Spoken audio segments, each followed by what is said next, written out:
और परफेक्ट नौकरानी। वायलट अचानक मेरे ऊपर कूद पड़ी। मैंने जल्दी से उसे अपनी बाहों में जकड़ लिया। उसने अपनी टांगें मेरी कमर के चारों ओर लपेट ली और मैंने उसे उसके मुलायम नितंबों से पकड़ लिया। मैंने थोड़ा ऊपर देखा और उसकी रक्त लाल आंखों में देखा। डालू डालू डालू, वो पागल सी लग रही थी। उसके चेहरे पर एक बड़ी मुस्कान थी। उसके गालों की त्वचा थोड़ी लाल थी और वह मुझे गले लगाते हुए अनियमित रूप से सांस ले रही थी। वायलट के शरीर से निकल रहे रक्तपात को महसूस करते हुए मैं भी अपने नियंत्रण में रखने वाली बेड़ियों को ढीला करना शुरू कर देता हूँ। मेरे दांत हिलने लगते हैं और मेरे चेहरे पर एक शिकारी मुस्कान आ जाती है। मेरी मुस्कान देखकर और यह महसूस करते हुए कि मैं उसकी प्रगति को स्वीकार कर रहा हूँ, वायलट की मुस्कान अनियमित रूप से बढ़ती जाती है। धीरे धीरे उसके दांत तीखे नुकीले दांतों में बदलने लगते हैं, लेकिन वह मुझ पर तुरंत हमला नहीं करती। वह मुझे सूंघना शुरू कर देती है और बेतरतीब ढंग से सांस लेती है, जैसे कि सांस फूल रही हो। वह अपना चेहरा मेरी गर्दन के पास ले आती है, अपनी जीभ से मेरी गर्दन चाटना शुरू कर देती है और जब मेरी गर्दन पर्याप्त गीली हो जाती है तो वह अपना मुंह खोलती है और फिर मुझे काट लेती है। उफ, मुझे लगता है कि मेरा खून बह रहा है। मुझे भी लगता है कि मेरे शरीर में आनंद की एक अप्राकृतिक लहर प्रवेश कर रही है। यह एहसास बहुत ही व्यसनी था। मैं वायलट को दीवार में धकेलता हूँ। मुझे दीवार के टूटने की आवाज सुनाई देती है, लेकिन मुझे परवाह नहीं है। मैं भी अपना मुंह खोलता हूँ और जल्द ही मैं उसकी गर्दन को भी काट लेता हूँ। आह, वह मेरा खून चूसना बंद कर देती है और कामुकता से कराहती है, क्योंकि मेरे खून के अवशेष जो उसने चूसा था और निकलने का समय नहीं था, उसके तीखे नुकीले दांतों से गिरने लगते हैं। मुझे लगता है कि मेरी शर्ट खून से सनी हुई है, लेकिन मुझे परवाह नहीं है। मुझे ऐसा महसूस हुआ कि कुछ जाग गया और यह एक पिशाच की तरह था जो अपने ताबूत का ढक्कन खोलकर सूरज की रोशनी नहीं देख सकता था। ऐसा भी लगता है कि वह वायलट के ताबूत को रगड़ रहा था, उसे उसकी नींद से जगाना चाहता था ताकि वे आज रात मौज मस्ती कर सके। शानदार। वैम्पायर के जागने पर वायलट फिर से मेरी गर्दन चाटने लगती है, क्योंकि उसका ताबूत हिलने लगता है। दुर्भाग्य से मैं सीधे तौर पर असली चीज को महसूस नहीं कर सका, लेकिन यह एक ऐसी समस्या है जिसे आसानी से हल किया जा सकता है। जब मैं अपने दाहिने हाथ से अपने कपड़े फाड़ने जा रहा था तो मुझे अपने घर के पास के एक इलाके से एक भयानक बदबू आ रही थी। ऐसा लगा जैसे कोई मेरी गली में सीवा खोल रहा हो। वायलट को भी इसकी गंध आ रही थी और मैं देख रहा था कि सारा खून खराबा और उसका उत्साह फीका पड़ गया है और उसकी जगह झुंझुलाहट आ गई है। मुझे भी गुस्सा आ रहा था। ये कहना कम होगा कि मैं कितना परेशान था। अब मुझे ऐसा लग रहा था कि मैं अपनी पत्नी के साथ स्वादिष्ट भोजन करने वाला था, लेकिन अचानक सड़क पर सीवर टूट गया और जिस जगह हम खा रहे थे वहाँ से भयानक बदबू आ रही थी। मैंने उसका खून चूसना बंद कर दिया और अपनी पिशाच दृष्टि का उपयोग करके ऊपर देखा। मुझे अपने घर से काफी दूरी पर दो छायाएं दिखाई दी। मुझे दो आदमी एक साथ दिखाई दिए। वे दोनों इंसान थे, लेकिन जून की तरह ही उनके ऊपर एक आभा थी, जैसे कि वह उनकी रक्षा कर रही हो। लेकिन जून के विपरीत, जिसकी आभा नीली थी, इन व्यक्तियों की आभा सुनहरी थी और मुझे उनसे एक भयानक बदबू आ रही थी। किसी के दांत पीसने की आवाज सुनकर मैंने वायलट की ओर देखा और देखा कि उसके चेहरे पर एक चौंका देने वाला भाव था। उसका चेहरा गुस्से में विकृत था। वह पूरी तरह से नाराज थी। वे कमीने, उन्हें बस मेरे पति के साथ मेरे पल को बाधित करने के लिए आना था। वे मादरचोद। वे अपने चर्च में बैठकर शांत नहीं रह सकते, जबकि वे अपने बच्चों के साथ खेलते हैं जिन्हें वे बहुत प्यार करते हैं। वे कुत्ते, बकवास के टुकड़े। मैंने आश्चर्य से अपनी आंखें खोली। मैंने देखा कि वायलट का चेहरा घृणा और क्रोध के विभिन्न भावों में बदल गया था, क्योंकि वह ऐसे शब्द बोल रही थी जो सबसे अनुभवी नाविकों को भी गर्वित कर सकते थे। मैं अपना चेहरा वायलट की गर्दन के करीब ले जाता हूँ और उसकी गर्दन से खून चाटना शुरू कर देता हूँ। जब मुझे उसकी गर्दन चाटते हुए महसूस होता है तो वह उन लोगों का अपमान करना बंद कर देती है जिनके बारे में मुझे लगता है कि वे इंक्विजिशन से हैं और थोड़ा कराहती है। आह, मुझे लगता है कि उसकी नजर मेरी गर्दन पर है और वह जल्द ही मुझे भी चाटना शुरू कर देती है। जैसे ही मैंने उसे चाटा, मैंने कहा, शांत हो जाओ और स्पष्ट रूप से सोचो। मुझे सच में संदेह है कि ये एजेंट यहाँ हमें ढूंढ रहे हैं। आह, वह फिर से कराहती है, इस बार थोड़ा जोर से और थोड़ी तेज सांस लेते हुए। वह कहती है, इंक्विजिशन के एजेंट। वह अपने होंठ को थोड़ा काटती है और अपने पैरों को मेरी कमर के चारों ओर कसकर लपेटती है। मैं उसकी गर्दन चाटते हुए और उसके कानों में फूंकते हुए उसके नितंबों को हल्के से थपथपाना शुरू करता हूँ। रुको, आह, मैं विचारों की सुसंगत श्रृंखला नहीं बना पा रहा हूँ। मुझे ऐसा लगता है कि उसके पवित्र ताबूत से तरल पदार्थ रिसने लगे हैं और उसने जो शॉर्ट्स पहन रखे थे उन्हें गीला कर दिया है। प्रिय, ओह रुको, उसने अंतिम शब्द बहुत ही सख्त लहजे में कहा। मैंने अपने दुलार को रोका और उसके चेहरे को देखा जो लाल हो गया था। उसकी सांसें अनियमित थी और वह अपनी आंखों में जलती हुई इच्छा के साथ मेरी ओर देख रही थी। क्या तुम शांत हो? मैंने अपने आवेगों को अनदेखा करने की कोशिश करते हुए कहा। उद्धरण चिन्ह डॉट डॉट डॉट। हाँ, उसने जवाब दिया और अपनी सांस को संभालने की कोशिश की। उसने मुझे अपने से दूर धकेल दिया और मुझे नीचे आने दो के इशारे में अपने हाथों को ताली बजाई। मैंने अपना सिर हिलाया और जाने दिया। फिर मैं भी उससे दूर चला गया और आगंतुकों को देखने लगा। खांसी, खांसी, वो कुछ बार खांसी और जल्दी उसके चेहरे पर फिर से एक नेक भाव आ गया। अगर उसकी शॉर्ट्स गीली न होती तो यह भाव और भी भरोसेमंद होता और उसका चेहरा लाल नहीं था। मैं वास्तव में किस बारे में बात कर रही थी? उसने भ्रमित चेहरे के साथ जोर से पूछा। जब मैंने उसका चेहरा देखा तो मैं थोड़ा हंसे बिना नहीं रह सका। क्या? उसने मेरी ओर देखते हुए कहा। मैं सोच रहा था कि मेरी पत्नी कितनी प्यारी है। मैंने जो कहा उसे सुनकर मैं देख सकता था कि उसकी पीली त्वचा स्वस्थ लाल होने लगी है। उसने हम्फ की आवाज निकाली और अपना चेहरा दूसरी ओर घुमा लिया, जबकि वह खुश थी। वो बहुत प्यारी है मेरे भगवान, ऐसा प्यारा प्राणी कैसे हो सकता है? इससे पहले कि मैं और मेरी पत्नी फिर से अपनी गुलाबी दुनिया में चले जाते, मैंने कहा, इंक्विजिशन। वो मुझे भ्रमित होकर देखती है। इंक्विजिशन, उनके बारे में क्या? मैं बस भावहीन चेहरे से उसकी ओर देखता हूँ। मुझे मत बताओ कि वह पहले ही भूल गई है। मैं ऊपर देखता हूँ और देखता हूँ कि वे ऐसे चल रहे हैं जैसे वे कुछ ढूंढ रहे हों। उनमें से एक ने अपने हाथों में कुछ पकड़ा हुआ है जो मुझे नहीं पता कि वह क्या है। कम से कम अब तो बदबू आना बंद हो गई है। ओह वे कमीने, ओह। उसने हवा सूंघते हुए और बदबू को सूंघते हुए कहा। उसका चेहरा घृणा से भर गया और फिर उसने आगे कहा, इंक्विजिशन एजेंट शायद गश्त कर रहे हैं। उनके पास पिशाचों को ट्रैक करने में सक्षम एक उपकरण है। जब वे कुलीन पिशाचों का शिकार कर रहे होते हैं तो यह उपकरण बेकार है, लेकिन बिना किसी सहायता के आम पिशाचों का शिकार करने के लिए यह उपकरण बहुत उपयोगी है। कुलीनों के लिए यह उपकरण बेकार क्यों है? मैंने उत्सुकता से पूछा। कुलीन पिशाच ही एकमात्र पिशाच है जो इस प्रकार की तकनीक के लिए जवाबी उपाय करने के लिए चुड़ैलों को पैसे दे सकते हैं, उसने कहा। और फिर उसने आगे कहा, बेशक अपवाद हैं, कुछ साधारण पिशाच हैं जो रूपांतरित हो चुके हैं और उनके पास बहुत सारा धन है। आखिरकार ये संयुक्त राज्य अमेरिका है, पूंजीवाद का देश। यहाँ बहुत सारे पैसे वाले कई साधारण पिशाच हैं। ये एजेंट जो गश्त कर रहे हैं वे भर्ती किए गए होंगे क्योंकि एक अनुभवी एजेंट के पास इस क्षेत्र में पिशाच की उपस्थिति की जांच करने के अपने तरीके होते हैं। बस जिज्ञासा से, इस प्रतिवाद की लागत कितनी है? मैंने उत्सुकता से पूछा। आप जिस चुड़ैल से संपर्क करते हैं उसके आधार पर मूल्य $5 बिलियन तक पहुंच सकता है। मैंने चौंक कर अपनी आंखें खोली। क्या ये बहुत ज्यादा नहीं है? ऐसा तब होता है जब किसी उत्पाद पर एकाधिकार हो जाता है। ...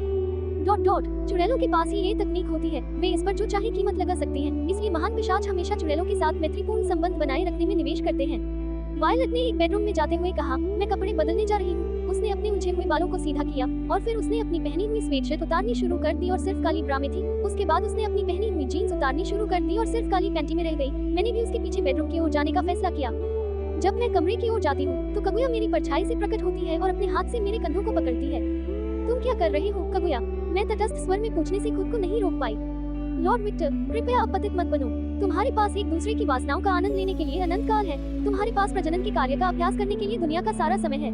तुम भविष्य में विश्व कप में प्रतिस्पर्धा करने के लिए 11 बच्चे पैदा करने का फैसला भी कर सकते हो, लेकिन अभी इसके लिए समय नहीं है। जब मैं कगुया के शब्द सुनती हूँ तो मेरी आंखें थोड़ी झपकती हैं। क्या यह महिला बेहतर तरीके से नहीं बोल सकती? और आखिर वह क्यों सोचती है कि मैं विश्व कप में खेलने के लिए 11 बच्चे पैदा करूंगा? क्या पिशाचों को गर्भवती होना मुश्किल नहीं होना चाहिए या कुछ और? कृपया मेरे साथ चलो लॉर्ड विक्टर, कगुया ने वायलेट के बगल वाले कमरे की ओर इशारा करते हुए कहा। मैं अपने निर्णय के बारे में कुछ सेकंड के लिए सोचता हूँ। मुझे पता है कि कगुया मुझे वायलेट के कमरे में जाने से फिर से नहीं रोकेगी। मुझे ये भी पता है कि अगर मैं अब वायलेट के कमरे में जाता हूँ और मैं अपनी पत्नी को दुनिया में आते हुए देखता हूँ तो मैं फिर से उत्साहित हो जाऊंगा और अपनी पत्नी को चिढ़ाना शुरू कर दूंगा। एक तरफ मैं अभी अपनी पत्नी के कमरे में जाना चाहता हूँ, लेकिन ये भयानक बदबू जो सीवा की बदबू की तरह लगती है मेरी आत्माओं को कम कर देती है। टीएस, पहले इस छोटी सी समस्या को हल करते हैं। मैं अभी कामुक नहीं हो सकता। मैंने कगुया के सुझाव का पालन करने का फैसला किया और वायलेट के बगल वाले कमरे की ओर चला गया। मैं कमरे में गया और देखा कि बिस्तर पर नए कपड़े रखे हुए हैं। लॉर्ड विक्टर, क्या आप कपड़े बदलने में मदद चाहते हैं? कगुया ने हाथ से इशारा करते हुए पूछा। वह भावशून्य चेहरे से मेरी ओर देख रही थी, लेकिन मैं उसकी आंखों में चमक देख सकता था। मैं कसम खाता हूँ कि मैंने उसे, कृपया स्वीकार करें, मैं एक भरोसेमंद नौकरानी हूँ, की अभिव्यक्ति करते हुए देखा। ... मैं ईमानदारी से कहूँगा, मैं थोड़ा उत्सुक था कि वह मेरे कपड़े कैसे बदलने जा रही थी, इसलिए एक अच्छे साहसी की तरह मैंने कहा, बेशक, मेरे कपड़े बदलने में मेरी मदद करो। जब मैंने ये शब्द कहे तो कगुया की आंखें खून से लाल हो गईं और मैं देख सकता था कि उसकी आंखें चमक उठी जैसे कि वह उत्साहित थी। और फिर उसने एक छोटी सी संतुष्ट मुस्कान दिखाई। जैसा कि लॉर्ड विक्टर से उम्मीद थी, लेडी वायलेट ने एक अच्छा पति चुना है। इससे पहले कि मैं कुछ समझ पाता, वह छाया में गायब हो गई और मेरे शरीर से गुजर गई। मैंने देखा कि बिस्तर पर जो कपड़े थे वे गायब हो गए और बिना कुछ समझे कि क्या हुआ, कगुया फिर से मेरे सामने खड़ी थी और मेरे पहने हुए कपड़े पकड़े हुए थी। मैंने जो कपड़े पहने थे वे भी तय किए हुए थे। ये सब इतनी तेजी से हुआ कि मैं मुश्किल से समझ पाया कि क्या हुआ। मैंने अपनी छाती की ओर देखा और पाया कि मैं पहले से ही कपड़े पहने हुए था। उद्धरण चिन्ह ... ये प्रभावशाली है, मैंने आश्चर्य से टिप्पणी की। मैं उसकी गति के बारे में बात कर रहा था और कैसे उसने मेरे शरीर पर उसका स्पर्श महसूस किए बिना मेरे कपड़े बदले।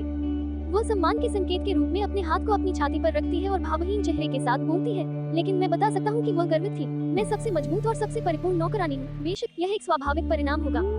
हे, मैंने एक छोटी सी मुस्कान दिखाई। किसी तरह मुझे वह प्यारी लगी। मैं उसके पास गया और उसके सिर को सहलाना शुरू कर दिया। वह अपना भावहीन चेहरा थोड़ा ऊपर उठाती है और मेरी ओर देखती है। मैं उसकी आंखों में थोड़ी चमक देख सकता था। वह उत्साहित दिख रही थी। लॉर्ड विक्टर, कृपया नौकरानियों से अपने हाथ दूर रखें। सिर्फ एक दिन में क्या आप पहले से ही अपनी पत्नी को धोखा दे रहे हैं? मेरी मुस्कान टूटने का खतरा था जब मैंने सुना कि काव्या क्या कहती है, क्या नौकरानी का कर्तव्य अपने मालिक की सेवा करना नहीं है? मैंने हल्की मुस्कान के साथ कहा, तो आप अपने अधिकार का दुरुपयोग कर रहे हैं। उसने उसी भावहीन चेहरे के साथ कहा, मैं समझती हूँ, चूंकि यह मालिक का आदेश है, मैं कुछ नहीं कर सकती। आखिरकार मालिक का आदेश पूर्ण है और चूंकि मैं एक आदर्श नौकरानी हूँ और अपनी बहनों में सबसे बड़ी हूँ, इसलिए मुझे खुद को बलिदान करना चाहिए ताकि आप छोटी नौकरानियों पर हाथ न डालें। उसने ऐसे कहा जैसे वह कोई महान बलिदान कर रही हो। ये नौकरानी, उसने बहुत सारी कामुक किताबें पढ़ी हैं। मैंने उसके सिर को सहलाना बंद कर दिया और उसके दोनों मोटे गालों को खींचा। लॉर्ड विक्टर, मैं कोई मर्दवादी नहीं हूँ, मुझे दर्द पसंद नहीं है, कृपया रुके। अपनी भ्रांतियां बंद करो नौकरानी। मैंने उसके गाल को छोड़ दिया। जब उसने अपना सिर नीचे किया और अपने गालों को छुआ जिसे मैंने खींचा, मैंने उसके सिर को हल्के से सहलाया और कहा, अच्छा काम काव्या। मैंने कृतज्ञतापूर्वक कहा, मुझे इस नौकरानी का व्यक्तित्व वास्तव में पसंद आया। मुझे लगता है कि जब मैंने ये शब्द कहे तो काव्या थोड़ा कांप उठी। मुझे लगता है कि उसे मेरी बात पसंद नहीं आई। मैंने नीचे देखा, लेकिन मुझे केवल काव्या के काले बाल दिखाई दिए। मैंने काव्या को सहलाना बंद कर दिया और कमरे से बाहर निकल गया। जैसे ही मैं अपने घर की ओर जाने वाली सीढ़ियों की ओर बढ़ा, मैंने वायलट का ऊपर की मंजिल पर इंतजार करने का फैसला किया।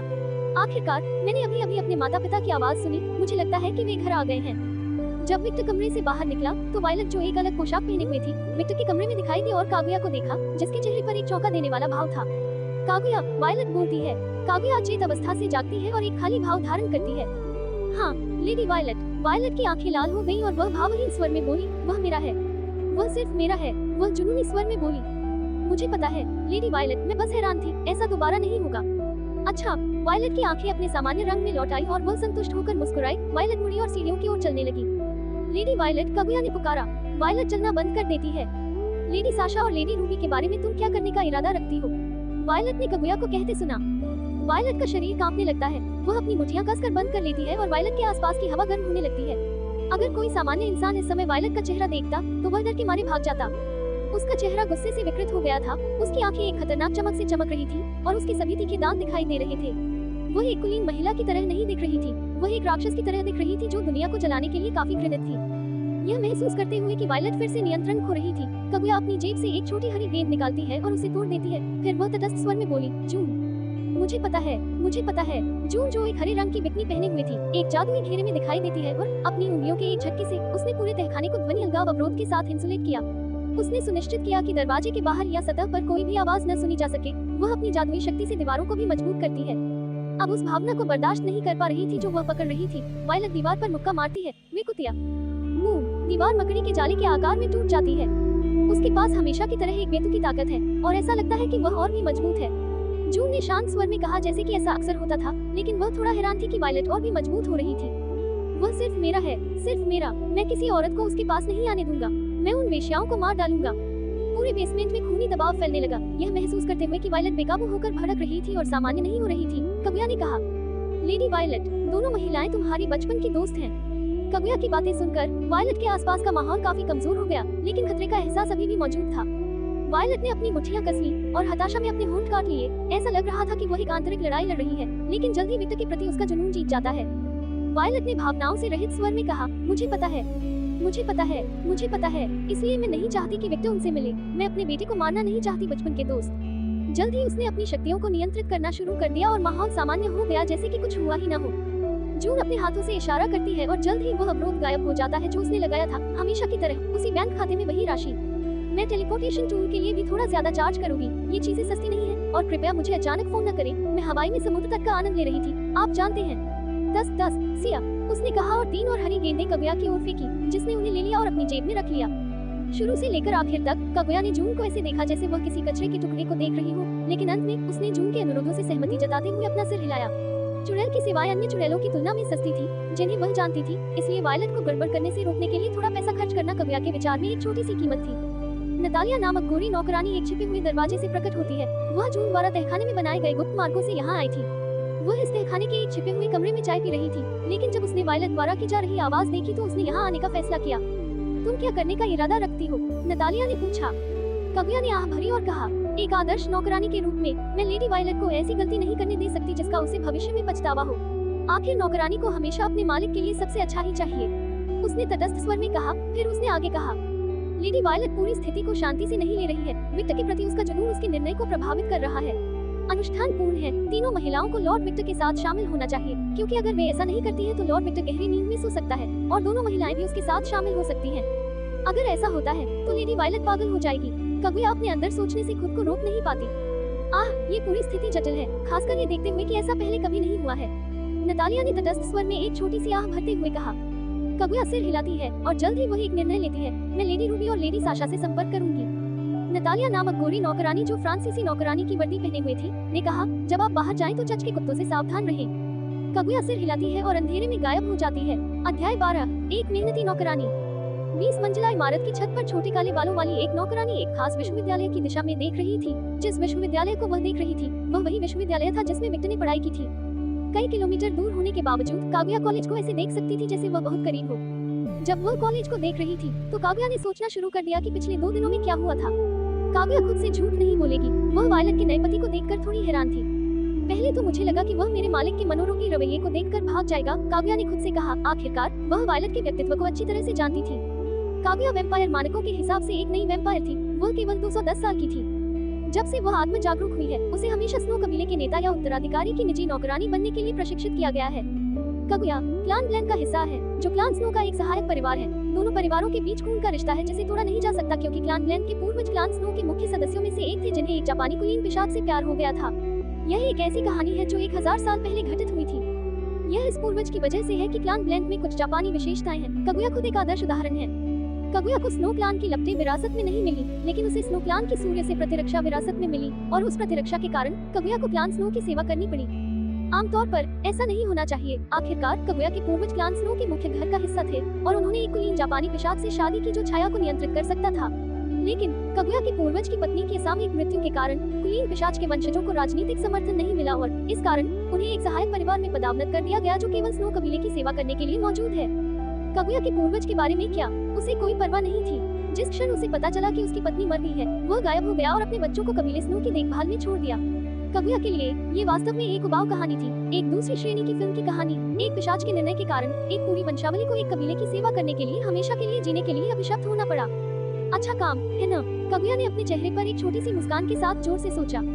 काव्या बचपन से ही परफेक्ट नौकरानी बनना चाहती थी। एक तरह से वह सिर्फ तारीफ पाने के लिए ऐसा कर रही थी। यह एक बच्चे की तरह था जो अपने माता पिता का ध्यान आकर्षित करने की कोशिश कर रहा था, लेकिन उसके प्रयासों को कभी मान्यता नहीं मिली। जब विक्टर ने अच्छा काम कहा तो एक पल के लिए उसे अपना बचपन याद आ गया। बस एक पल के लिए उसे खुशी महसूस हुई।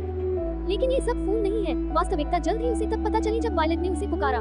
काव्या ने एक छोटी सी तिरस्कार भरी मुस्कान दिखाई। हे, मुझे लगता है अंत में पीछा करने वाले को एक अच्छा आदमी मिल गया। शायद मुझे थोड़ी और मेहनत करनी चाहिए। काव्या के पास एक रहस्य था, उसका अपना एक रहस्य। पहले तो उसे वायलट पसंद नहीं थी। गलत, उसे स्नो कबीले का वारिस पसंद नहीं था। वह जन्म से ही उस पर लगाए गए कर्तव्य से फंसना पसंद नहीं करती थी। उसे नौकर बनना पसंद था, लेकिन उसे किसी से जुड़ाव महसूस करना पसंद नहीं था। एक आदर्श नौकरानी स्वतंत्र रूप से अपने मालिक को चुन सकती है जिसे वह सेवा देना चाहती है। दुर्भाग्य से मैं आदर्श नौकरानी होने से बहुत दूर हूँ, काव्या ने कंधे उचकाते हुए कहा और उसने उबाऊ मुद्रा में ऐसा इशारा किया जैसे उसके पास कोई विकल्प नहीं था। लेकिन जल्द ही वह अपनी भावशून्य अभिव्यक्ति को अपना लेती है। लेकिन लेडी वायलट की निजी नौकरानी के रूप में मैं उसे ऐसी गलती नहीं करने दूंगी जिसका उसे भविष्य में पछतावा हो। आखिरकार मैं एक आदर्श नौकरानी नहीं हो सकती, लेकिन कम से कम मैं एक मेहनती नौकरानी हूँ। वह खुद से थोड़ा हंसी और जल्द ही वह उस विश्वविद्यालय की विपरीत दिशा में कूद गई जहाँ विक्टर ने पढ़ाई की थी। ... तुम लोग सच में खरीदने गए थे? मुझे लगा कि तुम मजाक कर रहे हो, मैंने कहा, जो मैं अपने सामने देख रही थी उस पर आश्चर्यचकित और थोड़ा अविश्वासी। मैं अपनी माँ और पिताजी को देख रही थी जिन्होंने पटाखों के कई डिब्बे खरीदे थे। तुम्हारा चेहरा मरी हुई मछली जैसा क्यों है? उसने मुझसे पूछा और फिर भी उसने मुझे कुछ भी जवाब देने का समय नहीं दिया। ओह, तुम्हारे चेहरे पर हमेशा यही भाव रहता है, मुझे माफ करना। वैसे भी हमें जश्न मनाना है। तुम्हें पता नहीं है कि मैं कितनी बहू चाहती थी ताकि मैं गले लग सकूं और दुलार सकूं। मेरी माँ ने एक आत्मसंतुष्ट चेहरे के साथ कहा। तुम मेरी पत्नी के साथ ऐसा व्यवहार क्यों कर रहे हो जैसे वो तुम्हारी बेटी है? मैं अंदर ही अंदर टिप्पणी करने से खुद को नहीं रोक पाया। अचानक मेरी माँ रसोई की ओर भागी और किसी को ढूंढने लगी। वह एक बच्चे की तरह लग रही थी जिसने एक नया दोस्त बनाया है और खेलना चाहती है। जब उसने वायलट को देखा जो रसोई में ऐसे देख रही थी जैसे वह अपने कट्टर दुश्मन को देख रही हो, तो उसने वायलट के भाव को अनदेखा किया और उसे गले लगा लिया।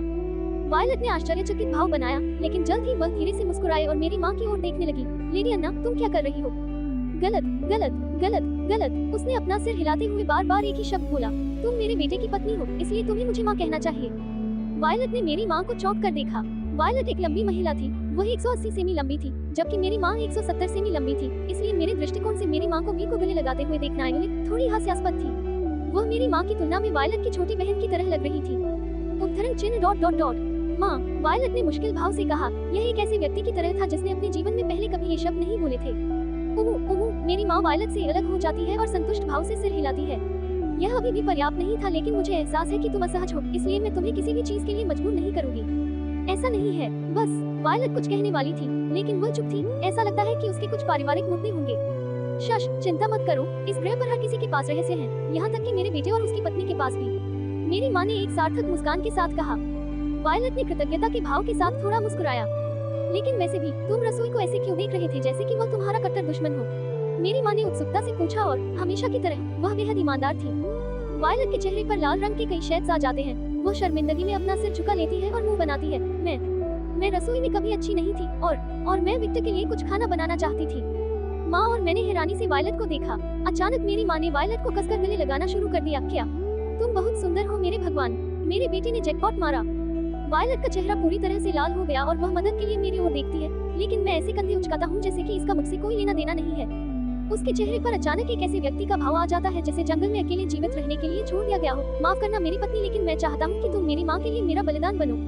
और वायलट के चेहरे पर हल्की मुस्कान देखकर मैं देख सकता हूँ कि उसे मेरी माँ का रवैया नापसंद नहीं है। वह बस एक ऐसी महिला है जो अपनी भावनाओं के प्रति ईमानदार नहीं है। हालांकि जब बात मेरे बारे में आती है तो वह आश्चर्यजनक रूप से ईमानदार है। मैंने फैसला कर लिया। मेरी माँ अचानक वायलट को गले लगाना बंद कर देती है और चिल्लाती है। फिर वह आगे कहती है, मैं तुम्हें खाना बनाना सिखाऊंगी। जब मैंने अपनी माँ की बातें सुनी तो मैं उस संदेह के बारे में सोचे बिना नहीं रह सकी जो मुझे तब हुआ था जब मैंने सुना था कि वायलट खाना बनाने में खराब है। क्या पिशाच सामान्य भोजन खा सकते हैं?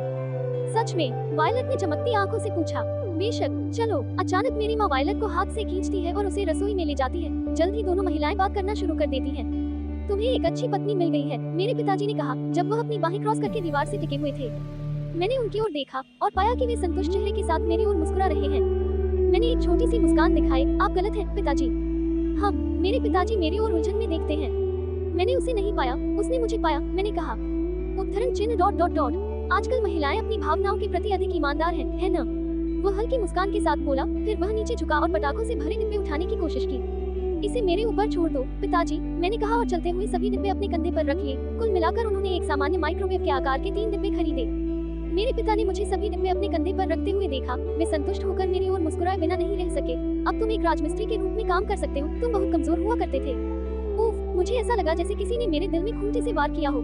मैं अपने पिता की ओर देखता हूँ और सोचता हूँ वे वास्तव में मेरे शरीर में होने वाले बदलावों को अनदेखा करने जा रहे हैं, है न? या शायद उन्हें परवाह नहीं है। वैसे भी मैं सराहना करता हूँ कि वे कुछ नहीं पूछ रहे हैं। जब मैं डिब्बों को लिविंग रूम में ले गया तो मैंने अपने पिता से पूछा, वैसे आपको इतना समय क्यों लगा? आखिरकार रात हो चुकी थी। मैं इतनी जोर से बोल रहा था कि मेरी माँ सुन सकती थी क्योंकि वह वायलट से बात करना बंद कर देती है और मेरी तरफ देखती है। हम तुम लोगों को प्राइवेसी देना चाहते थे। आखिरकार तुम लोगों को एक दूसरे के साथ कामुक होना चाहिए, है न? माँ, मैंने चौंक कर उसकी तरफ देखा। औरत अपना मुंह संभालो, मुझे पता है कि यह सामान्य है, तुम दोनों जवान हो वगैरह।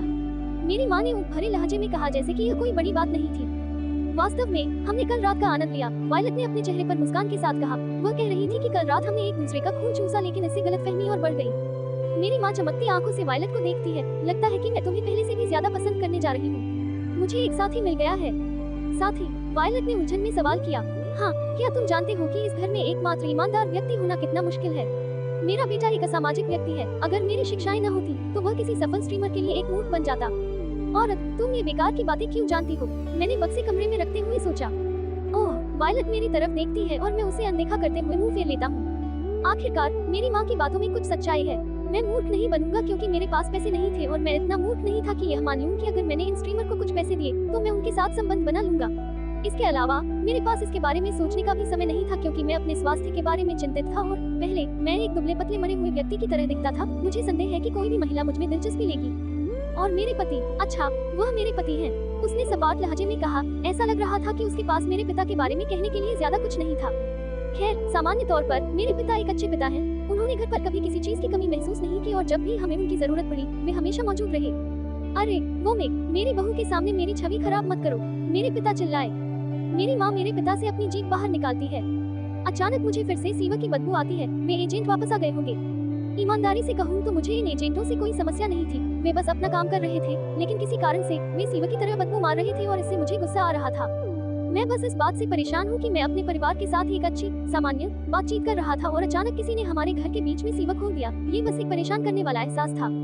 हनी, क्या हमें तुम्हारी चीजें ले लेनी चाहिए? मैंने जोर से कहा जब मैंने देखा कि वायलट अपना कोमल चेहरा दिखाने लगी थी। मैं नहीं चाहता था कि वह मेरे माता पिता को यह चेहरा दिखाए। हालांकि मुझे लगता है कि यह प्यारा है। मुझे नहीं पता कि मेरे माता पिता इसे पसंद करेंगे या नहीं, और यह एक ऐसा जुआ था जो मैं नहीं खेलना चाहता था। और मैं इतना आत्म जागरूक हूँ कि मुझे एहसास हुआ कि उसका चेहरा सामान्य लोगों के लिए डरावना है, भले ही वह अभिव्यक्ति बहुत प्यारी है। मेरी आवाज सुनकर वायलट ने अपनी अभिव्यक्ति को नियंत्रित किया और धीरे से मुस्कुराई। तुम सही हो डाली। मेरी माँ ने एक उदास अभिव्यक्ति की।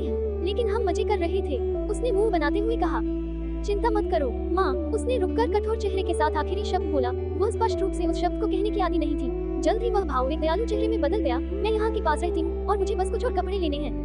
मैं समझ गई, ठीक है, अपना ख्याल रखना और जल्दी वापस आना, उसने एक सौम्य मुस्कान के साथ कहा। मैं अभी वापस आती हूँ माँ, वायलट ने कहा। ऐसा लग रहा था कि वह अब आखिरी शब्द थोड़ा आसानी से बोल सकती है। वह दरवाजे की ओर चली गई। मैं अभी वापस आती हूँ मिस्टर लियोन, वायलट ने विनम्र लहजे में कहा। बस मुझे लियोन कहो, मेरे पिताजी ने कहा।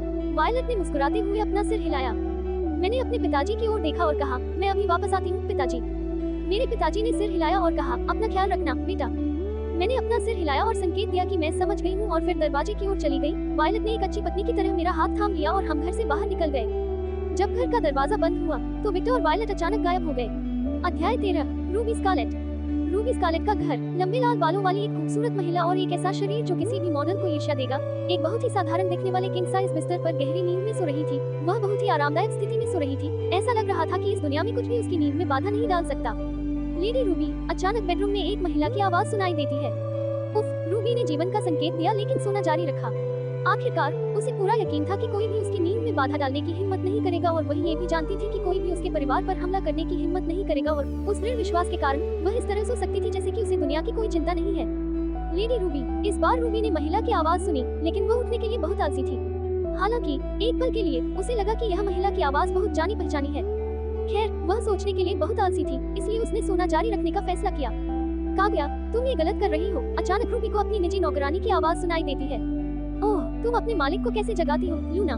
काव्या ने तटस्थ स्वर में पूछा। लूना एक क्रूर मुस्कान बिखेरती है और रूबी के पास जाती है और फिर कहती है, रूबी, मैंने तुम्हारा पूरा निजी एनीमे संग्रह फाड़ दिया। रूबी अचानक अपनी आंखें खोलती है और लूना अपनी निजी नौकरानी को ठंडेपन से देखती है। तुम मुझे फिर से बेवकूफ नहीं बना पाओगी लूना, रूबी ने ठंडे स्वर में कहा। टीएस, ऐसा लगता है कि मुझे लेडी रूबी को भड़काने का कोई और तरीका ढूंढना होगा, नौकरानी ने मुंह फुलाकर कहा। काव्या बस भावहीन आंखों से लूना को देखती है। लूना ने काव्या जैसे ही नौकरानी की वर्दी पहनी हुई थी, उसके कंधे तक सफेद बाल थे, सभी पिशाचों की तरह पीली त्वचा और गुलाबी आंखें थी। वह 180 सेमी की ऊंचाई वाली एक रूसी महिला थी। काव्या लूना के एक खास अंग को देखती है, हमेशा की तरह विशाल, उसने घृणा से सोचा। लूना की सबसे खास विशेषता उसके विशाल स्तन थे, बिल्कुल रूबी की तरह जिसके स्तन काव्या ने अब तक देखे सबसे बड़े थे। लूना इस प्रतियोगिता में हारती हुई नहीं दिखी।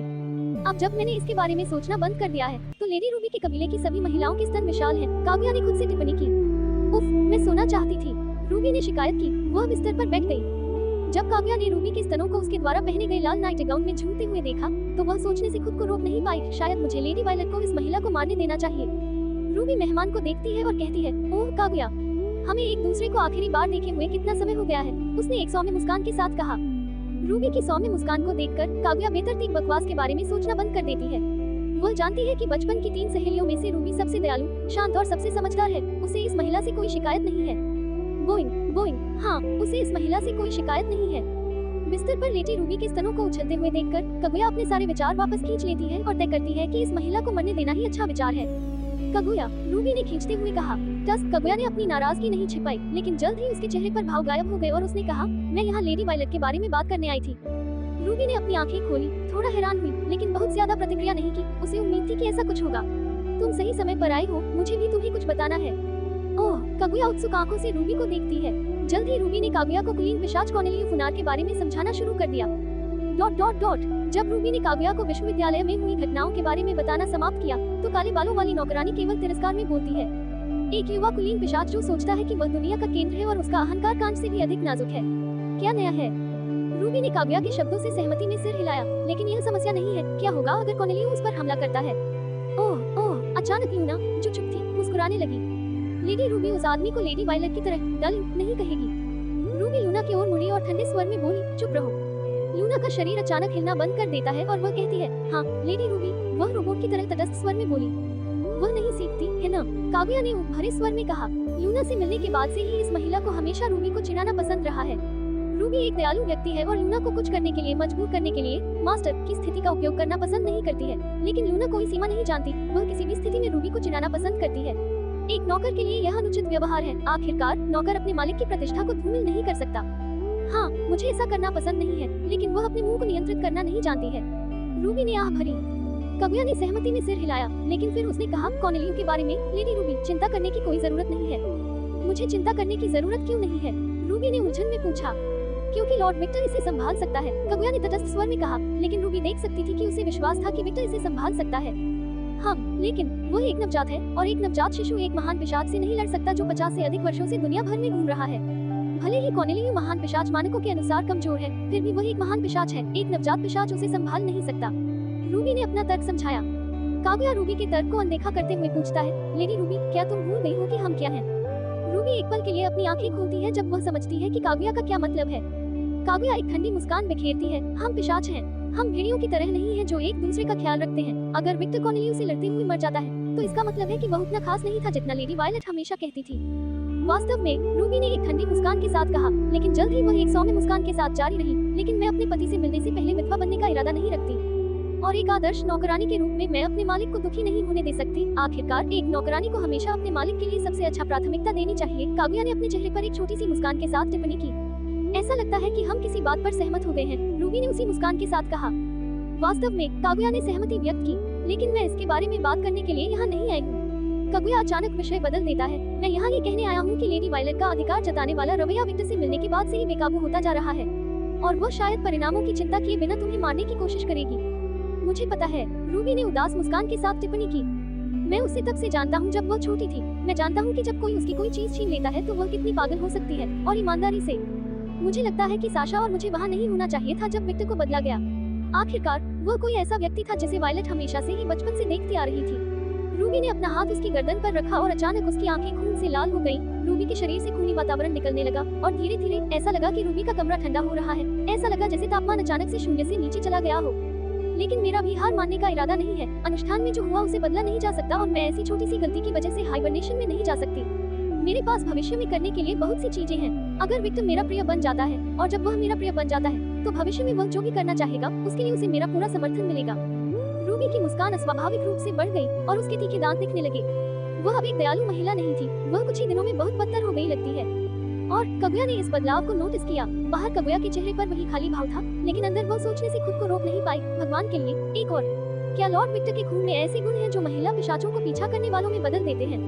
मैं समझती हूँ, मैं जा रही हूँ, कागुया ने कहा। जब वह मुड़ी तो उसने अपना लक्ष्य पूरा कर लिया था। रूबी ने देखा कि कागुया जा रही है। वह अपने सौम्य रूप में लौट आई। क्या तुम साशा से मिलने जा रही हो? उसने उत्सुकता से पूछा। हाँ, कागुया ने कहा। साशा की नई नौकरानी से सावधान रहना, वह खास है। रूबी ने उसे चेतावनी दी। पूर्व नौकरानी का क्या हुआ?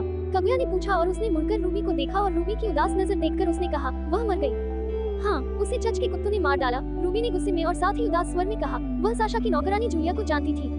वह हमेशा जूलिया से बहुत बात करती थी जब वह साशा से मिलने जाती थी। उद्धरण चिन्ह ... मैं समझ गई, कागुया ने तटस्थ स्वर में कहा, लेकिन रूबी को उसकी आवाज में कुछ उदासी सुनाई दे रही थी। जल्दी छाया ने कागुया को घेरना शुरू कर दिया और वह गायब हो गई। ये देखकर कि कागुया चली गई है, रूबी लूना को देखती है। फिर उसकी आंखें एक पल के लिए लाल हो जाती हैं और जल्द ही लूना सामान्य रूप से व्यवहार करने लगती है। इसके लिए फिर से माफ करें लूना, कोई बात नहीं। मुझे पता है कि मैं कभी कभी हद से ज्यादा कर लेती हूँ। लूना ने चेहरे पर हल्की मुस्कान के साथ टिप्पणी की। कभी कभी, रूबी ने भौहें उठाई। उद्धरण चिन्ह ... उद्धरण चिन्ह। लूना ने चुप रहने के अपने अधिकार का इस्तेमाल किया। रूबी ने आह भरी और अपनी घड़ी देखी। सुबह के 8 बज रहे थे। उसने सोचा, अभी भी बहुत जल्दी है। मेरा विश्वविद्यालय दोपहर में शुरू होता है और मैं बाहर जाते समय धूप से बचने के लिए बहुत आलसी हूँ। मुझे लगता है कि मैं फिर से सो जाऊंगी। रूबी बिस्तर पर लेट जाती है और अपने शरीर को ढकने के लिए चादर खींचती है। जिस क्षण वह लेटती है उसे प्यास लगती है। जब उसे खून की ऐसी लालसा होती है जो साधारण खून से तृप्त नहीं हो सकती, तो वह वायलेट को कोसने से खुद को रोक नहीं पाती। उस कुतिया, उसकी प्यास बुझ गई है, लेकिन वह परिणामों के बारे में नहीं सोचती। क्या वह चाहती है कि मेरा प्रिय कोमा में चला जाए? रूबी की आंखें लाल और हरी होती जा रही थी। वह रक्त पिपासा का विरोध करने की कोशिश कर रही थी। लेडी रूबी, लूना चिंतित होकर बोली। कोई बात नहीं लूना, जल्द ही यह समस्या खत्म हो जाएगी। रूबी लेटी हुई ही बोली। जैसे ही उसने चादर को सिर पर ओढ़ा, उसने अपनी आंखें बंद कर ली। वह अपनी रक्त पिपासा को अनदेखा करते हुए सोने की कोशिश कर रही थी जो हर गुजरते दिन के साथ बढ़ती जा रही थी। लूना चिंतित होकर रूबी को देखती है। वह अपने अंदर सोचने से खुद को रोक नहीं पाती। ये बुरा है, अगर ये ऐसे ही चलता रहा तो लेडी रूबी नियंत्रण खो सकती है या नींद की अवस्था में जा सकती है। मुझे कुछ करना होगा। लूना सोच रही थी कि वह रूबी की मदद के लिए क्या कर सकती है, लेकिन उसके दिमाग में कोई विचार नहीं आ रहा था। तभी अचानक उसके दिमाग में एक शानदार विचार आया। मैं रूबी की माँ से संपर्क करने जा रही हूँ। ... दो लंबे आदमी सड़क पर चल रहे थे और इधर उधर देख रहे थे। उन्होंने 2 फुल ग्ला पहने हुए थे, पुजारी के वस्त्रों से अलग। इन पुरुषों के कपड़े युद्ध और आसान चाल के लिए डिजाइन किए गए थे। इन पुरुषों की गर्दन के चारों ओर एक छोटा सा सफेद क्रूस देखा जा सकता है। दोनों पुरुषों में पश्चिमी विशेषताएं दिख रही थी। एक के बाल गहरे काले और आंखें भूरी थी, दूसरे के बाल हल्के भूरे और आंखें काली थी। जबकि काले बालों वाले व्यक्ति के बाल साधारण कटे हुए थे, भूरे बालों वाले व्यक्ति के बाल कटोरे के आकार के थे। थॉमस, हम क्या कर रहे हैं? हम इस सड़क पर लगभग 500 बार आ चुके हैं। अपने पिता के प्यार के लिए चलो यहाँ से चले जाएं। भूरे बालों वाला व्यक्ति अधीरता से बोला। चुप रहो, देखिए, मुझे यहाँ उन दुष्ट प्राणियों का एहसास हो रहा है, मुझे बदबू आ रही है। काले बालों वाला थॉमस दृढ़ विश्वास के साथ बोला। जब भूरे बालों वाला आदमी थॉमस की बात सुनता है तो वह क्रोधित हो जाता है। मुझे दिखेर मत कहो, मेरा एक नाम है जो भगवान ने मुझे दिया है, मेरा नाम है। हाँ, जो भी हो, चलो दिखेर। उपकरण वहाँ कुछ महसूस कर रहा है, थॉमस ने एक गली की ओर इशारा करते हुए कहा। अरे, मुझे अनदेखा मत करो, और हम पहले भी इस गली से गुजर चुके हैं, दिखेर बोला। अजीब बात है, यह अत्याधुनिक उपकरण है, क्या ये खराब है? थॉमस ने अपने हाथ में उपकरण को देखते हुए कहा। उपकरण लकड़ी के क्रूज के आकार का था। देखिए, थॉमस के पास जाता है और उपकरण को देखता है। वह अचानक क्रोधित हो जाता है। यह अत्याधुनिक उपकरण नहीं है। इस उपकरण का इस्तेमाल 18वीं शताब्दी में पिशाचों के शिकार के दौरान किया जाता था। भगवान के लिए, आपको ये कहाँ से मिला? हाँ, मैंने इसे चर्च के गोदाम से लिया। इस पर पिशाचों को ट्रैक करने के लिए उपकरण लिखा था। उद्धरण चिन्ह ... क्या तुमने उपकरण का कौन सा संस्करण देखा? थॉमस ने अपना चेहरा दूसरी ओर मोड़ लिया। हाँ, देखिए के सिर में नसें फड़कने लगी। तुम मूर्ख हो। क्या ये इंक्विजिशन के प्रसिद्ध शिकारी हैं? विक्टर, जो एक घर की छत पर इन दो शिकारियों को देख रहा था, उसने वायलट की ओर देखते हुए पूछा, जो उसके बगल में खड़ी थी। वायलट ने अपना चेहरा दूसरी ओर मोड़ लिया और जवाब दिया, हाँ। क्या तुम्हें यकीन है? विक्टर ने फिर से दो पुजारियों को देखा और फिर वायलट को देखा, जो उसे अनदेखा कर रही थी। उद्धरण चिन्ह ... हाँ, मुझे लगता है, वायलट ने अनिश्चितता से उत्तर दिया। विक्टर ने फिर से दो पुजारियों को देखा और उन्हें फिर से बहस करते हुए देखकर, क्या तुम्हें पूरा यकीन है कि वे पुजारी की पोशाक पहने दो हास्य कलाकार नहीं हैं? वायलट ने फिर से पुजारियों की ओर देखा, ये देखकर कि उसके पास उन पुजारियों के रवैये को समझाने का कोई तरीका नहीं था। वह चुप रहने के अपने अधिकार का इस्तेमाल करती है, लेकिन अंदर ही अंदर वह सोच रही थी, मैंने आसपास के इलाके से इंसानों को ये सोचकर निकाला कि शायद संघर्ष हो सकता है, लेकिन ऐसा लगता है कि मैंने बेकार काम किया है। ये दोनों शिकारी अभी भी अनुभवहीन हैं। क्या ऐसा लगता है कि वे अपने पहले मिशन पर हैं? उसने सोचा। विक्टर एक पल के लिए वायलट को देखता है और उसे अनदेखा कर देता है। फिर वह अपनी पिशाच दृष्टि का इस्तेमाल करता है और पुजारियों को देखता है। उन पुजारियों को ढकने वाली सुनहरी ऊर्जा को देखकर और उनसे निकलने वाली सीवेज की थोड़ी बदबू को महसूस करते हुए वह 10वीं बार पुष्टि करता है कि वे पिशाच शिकारी हैं। विक्टर आह भरने से खुद को रोक नहीं पाया। निराश होने की कोई जरूरत नहीं है, डालू अनुभवी शिकारी हैं। शायद भविष्य में आपको दूसरे बेहतर शिकारी मिल जाएं। वायलट जल्दी बात करना शुरू कर देती है, जैसे कि उसे खुश करने की कोशिश कर रही हो। विक्टर वायलट को उलझन में देखता है। मैं इससे निराश नहीं हूँ, मैं बस इस बात से निराश हूँ कि इन दो एजेंटों ने सीवेज की बदबू के साथ साथ हमारे पल को भी खराब कर दिया। मुझे उम्मीद थी कि वे अधिक सक्षम होंगे, उसने समझाया। ओह, दूसरी बार सोचने पर उन्होंने हमारे पल को खराब कर दिया, है न? ये याद करते हुए कि वह आखिरकार विक्टर को पकड़ने वाली थी और उन दोनों ने अपनी बदबू से उसे परेशान किया, वह गुस्सा जो उसने पहले महसूस किया था अचानक से वापस आ गया। वायलट अचानक से खूनी दबाव छोड़ने लगी। वायलट के खूनी चेहरे को देखकर विक्टर को लगा कि वह बहुत सुंदर है, लेकिन उसने ये भी सोचा, अरे वह उन्हें मार डालेगी। जब वायलट गायब हो जाती है तो विक्टर भी गायब हो जाता है। उसे देखते हुए वह सोच रहा था, मैं उसे उन एजेंटों को मारने नहीं दे सकता, मुझे इस शहर में उनके लक्ष्य जानने की जरूरत है। अध्याय 14, थॉमस और जिमी।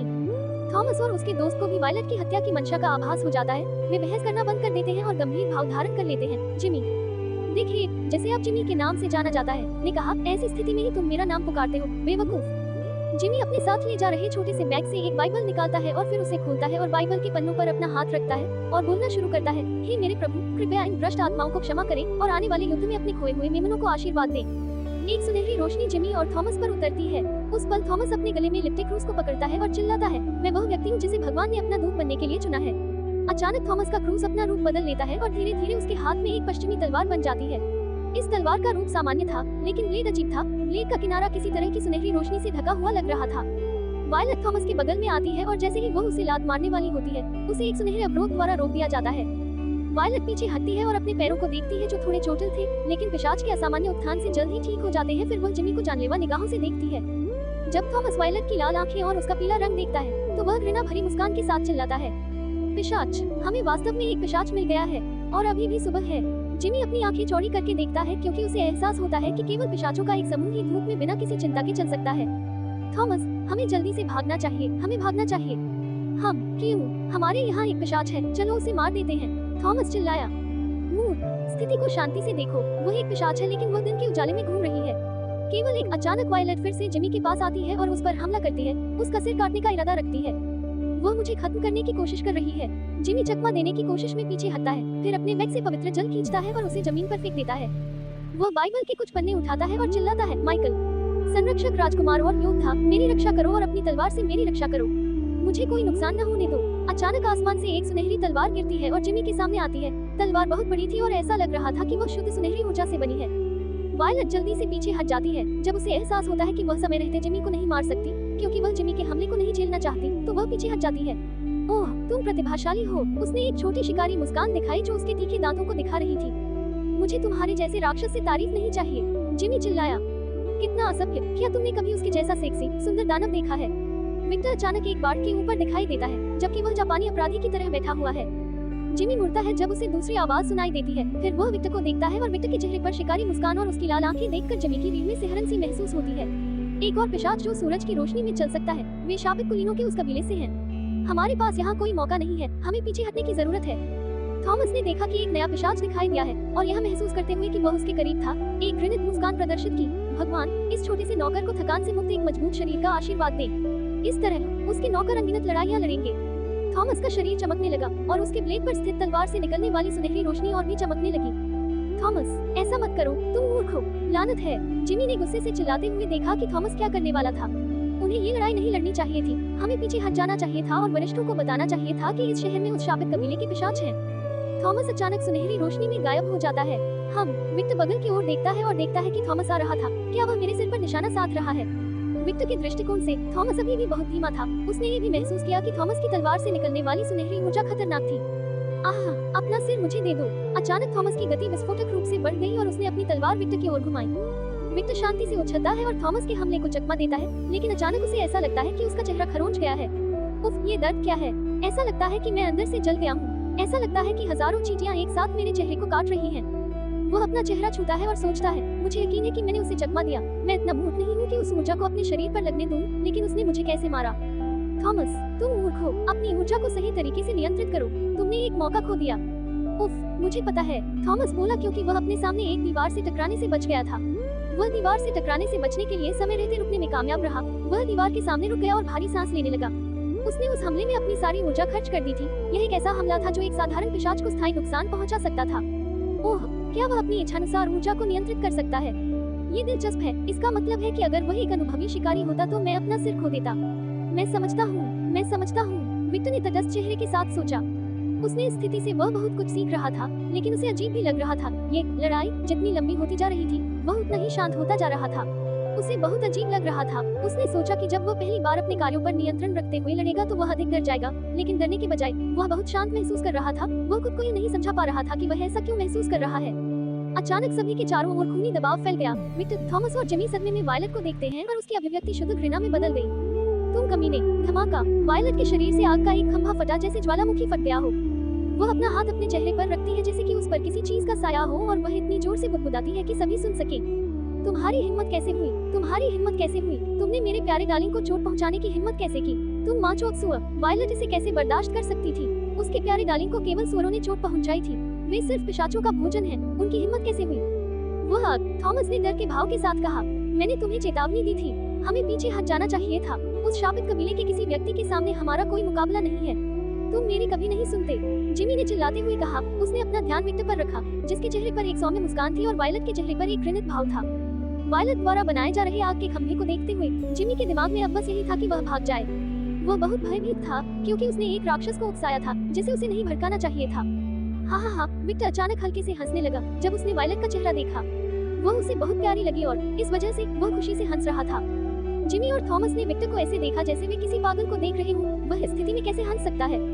तुम क्यों हंस रहे हो? थॉमस ने विक्टर के चेहरे पर लगे घाव को असामान्य रूप से ठीक होते देख नाराज होकर चिल्लाया। वह इस बात से आंतरिक रूप से आश्चर्यचकित था। हमारे भगवान की ऊर्जा इतनी आसानी से ठीक हो गई। क्या यह एक महान पिशाच की शक्ति है? जिमी ने जब थॉमस की बात सुनी तो उसने थॉमस को जानलेवा नजरों से देखा। उसने खुद से वादा किया कि अगर वह इन सब से बच गया तो वह थॉमस को छोड़ देगा। वह आदमी बहुत बेवकूफ है। मैं क्यों हंस रहा हूँ? मुझे सच में नहीं पता। मुझे बस हंसने का मन हुआ, इसलिए मैं हंसा। विक्टर ने आसानी से झूठ बोला। वह प्यार भरी मुस्कान के साथ वायलट को देखता है। क्या वह सुंदर नहीं है? मुझे बताओ, क्या तुमने कभी उससे ज्यादा सुंदर महिला देखी है? विक्टर ने मुस्कुराते हुए पूछा। हाँ, शिकारियों के दिमाग ने कुछ सेकंड के लिए काम करना बंद कर दिया। उन्होंने वायलट को देखा, उसके घृणित भाव को देखा और वे सोचने से खुद को रोक नहीं पाए। क्या ये सुंदर है? क्या इस पिशाच का दिमाग पिछले हमले से पिघल गया था? विक्टर शिकारियों को अनदेखा करता है और वायलट की ओर चलता है। फिर जब वह वायलट के करीब पहुंचता है तो वह हल्के से उसके चेहरे को छूता है। अजीब बात यह है कि आग ने उसे जलाया नहीं, वह बस सहज महसूस कर रहा था जैसे कि यह उसके लिए स्वाभाविक था।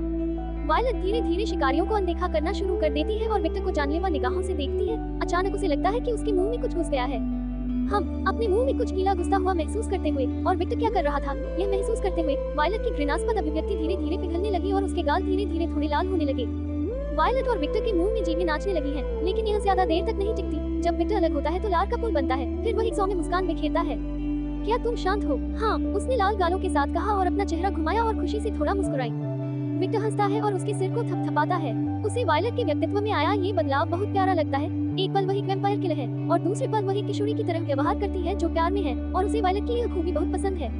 अचानक विक्टर उन दो एजेंटों की ओर देखता है जो धीरे धीरे भागने की कोशिश कर रहे थे। ये देखकर कि विक्टर उनकी ओर देख रहा है, शिकारी डर के मारे बोल पड़े, ओह शिट।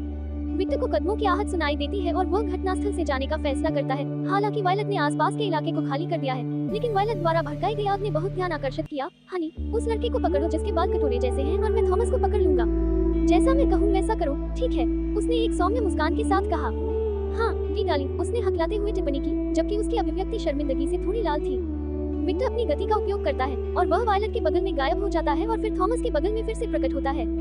तुम थॉमस कुछ कहने वाला था, लेकिन विक्टर ने उसके चेहरे पर लात मारी और उसे सुला दिया। फिर उसने थॉमस को आलू की बोरी की तरह उठा लिया और गायब हो गया। जिमी के साथ वायलट दिखाई देती है, लेकिन थॉमस के विपरीत जिमी को ले जाए जाने का विरोध नहीं कर सकता। भगवान, कृपया इस मेमने की रक्षा करें जिसे शैतान की मान में अपहरण किया जा रहा है। ...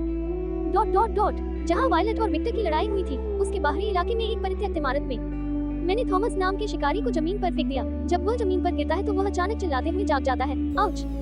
वायलट मेरे ठीक पीछे आए और जिमी नाम के शिकारी को जमीन पर फेंक दिया। आउच! उसने अपनी गांड की मालिश करना शुरू कर दिया। मैंने देखा कि वायलट थॉमस को एक मुस्कान के साथ घूर रही है। वह बहुत गुस्से में थी, इसलिए मैं उसके करीब गया और उसके सिर को सहलाना शुरू किया। तुम्हें कैसा लग रहा है? उसकी अभिव्यक्ति नर्म पड़ गई और उसने निराशा में अपने होंठ काट लिए। मुझे गुस्सा आ रहा है, मैं उसे मारना चाहती हूँ। उसने मुझे चोट पहुँचाई। मैंने कई बार अपना सिर हिलाया जैसे कि मैं उसकी बात से सहमत हूँ, लेकिन वास्तव में मैं सोच रहा था कि यह अच्छी बात है कि वह गुस्सा निकाल रही है। आखिरकार, अगर आप अपने शरीर में बहुत सारी भावनाओं को दबाए रखते हैं, तो आप पागल हो सकते हैं। गुस्सा निकालना अच्छी बात है, खासकर उन पिशाचों के लिए जो इंसानों से ज्यादा भावनाओं को महसूस करते हैं। क्या वह सिर्फ एक छोटी सी कट के कारण ऐसा हो गई? मैं खुशी में उसे गले लगाने से खुद को रोक नहीं पाया। वायलट ने एक अजीब सी आवाज निकाली जब मैंने उसे गले लगाया और उसका सिर अपनी छाती पर रखा। जब उसे एहसास हुआ कि मैंने क्या किया है, तो उसका बाकी शरीर चमकीला लाल हो गया और ऐसा लगा जैसे उसके सिर से धुआं निकलने लगा है। ये घटना उसकी शक्तियों के कारण हुई, मुझे लगता है। मुझे एहसास हुआ कि वह भारी सांस ले रही थी। वह शर्मिंदा थी, लेकिन उसे मेरी खुशबू पसंद आ रही थी। मुझे अच्छा लगता है जब तुम मेरे लिए पागल होती हो, लेकिन तुम इस तरह से नियंत्रण नहीं खो सकती हो। मैंने उसका सिर अपनी छाती से नीचे किया और धीरे से उसके चेहरे को अपने हाथों में लिया और फिर मैंने उसे मेरी ओर देखने को कहा। मेरे लिए पागल होने के लिए धन्यवाद, लेकिन लड़ाई में अपनी भावनाओं पर नियंत्रण मत खोना। मैंने एक निश्चित स्वर में कहा कि वह मना न करे। मैं युद्ध में कुशल नहीं हो सकता, लेकिन एक बात मैं निश्चित हूँ, शिकारियों के साथ लड़ाई में भावनाओं पर नियंत्रण खोना मूर्खता है, जिन्हें पिशाचों को खत्म करने के लिए पाला गया था। मैं नियंत्रण न खोने की कोशिश करूंगी, उसने भारी सांस लेते हुए जवाब दिया। मैं देख सकता था कि उसका चेहरा बहुत लाल था। मैं थोड़ा हंसा। मैं भी अपनी भावनाओं पर नियंत्रण न खोने की कोशिश करूंगा। वाह, अब मैं एक पाखंडी की तरह लग रहा हूँ। मैं उसे भावनाओं पर नियंत्रण न खोने के लिए कहता हूँ, लेकिन मुझे ये भी नहीं पता कि मैं युद्ध के बीच में अपनी भावनाओं को नियंत्रित कर सकता हूँ या नहीं।